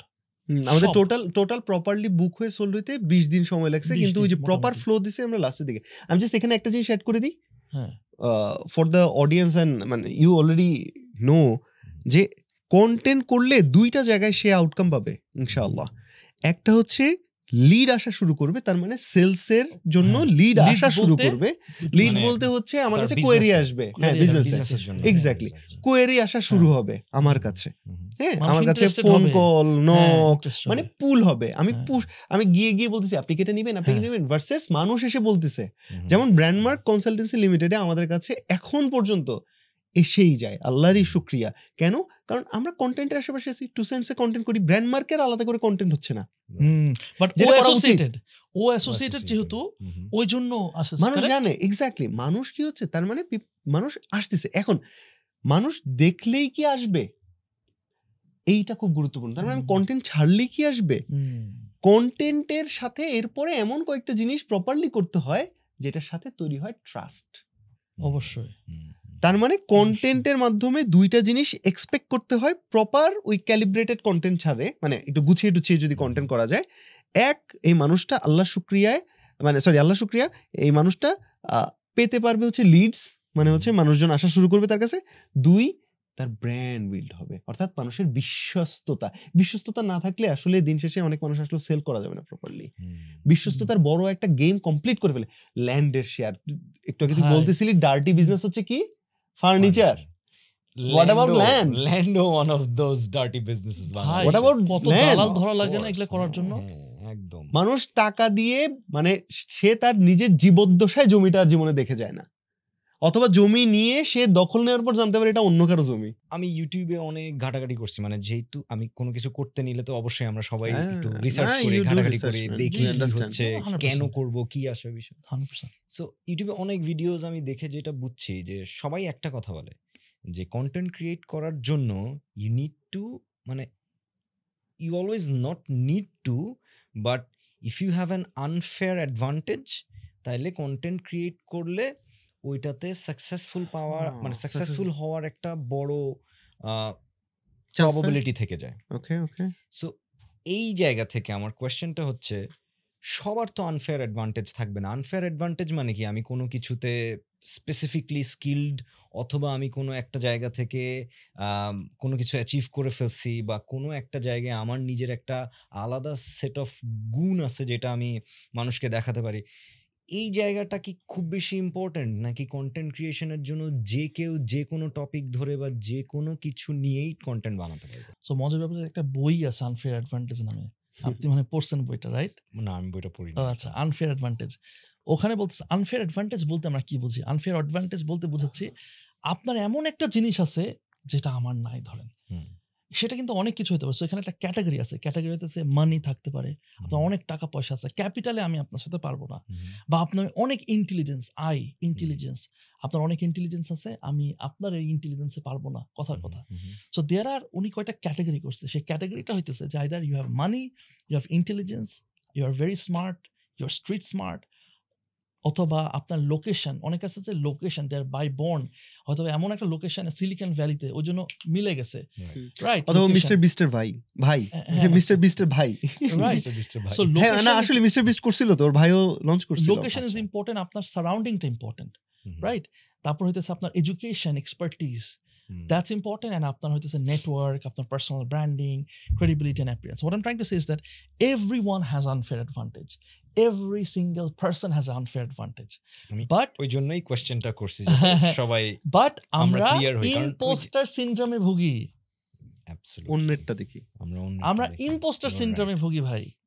সবাই যখন আমার বুট ক্যাম্পে ঢুকে তখন আমার সাথে কম্পেয়ার করতেছে, সাজ্জাদের সাথে কম্পেয়ার। কেন? You don't have to compare. আমি আপনাকে কখনোই রিপ্লেস করতে পারবো না ভাই। I cannot replace you. আপনি যে ফোনে 50,000 না কতজনে আপনি বলেন যে এতগুলা ইনকোয়ারি করছেন, এটা আমি জীবনও পারবো না করতে, কারণ আমার টেলিফোনের আমার ফোবিয়া আছে, আমি ফোনে কথা বলতে পারবো না। সো আবার ওরও কিছু গুণ আছে যেটা আমি কখনোই করতে পারবো না, আই নো দ্যাট। সো ওই জিনিসটা আগে অ্যাকনোলেজ করা যে ভাই আমার এগুলা আল্লাহ স্ট্রেংথ দিছে, এগুলা উইকনেস দিছে। আগে আমি কি করতাম ছোটবেলায় যখন কম্প্যারিজন হইতো, তো আমি ভয়ে না আমার কোনো এটা নাই, আমার মানে আমার উইকনেসগুলোকে আমি অ্যাকনোলেজ করতাম না, এই জন্য পিছিয়ে থাকতাম।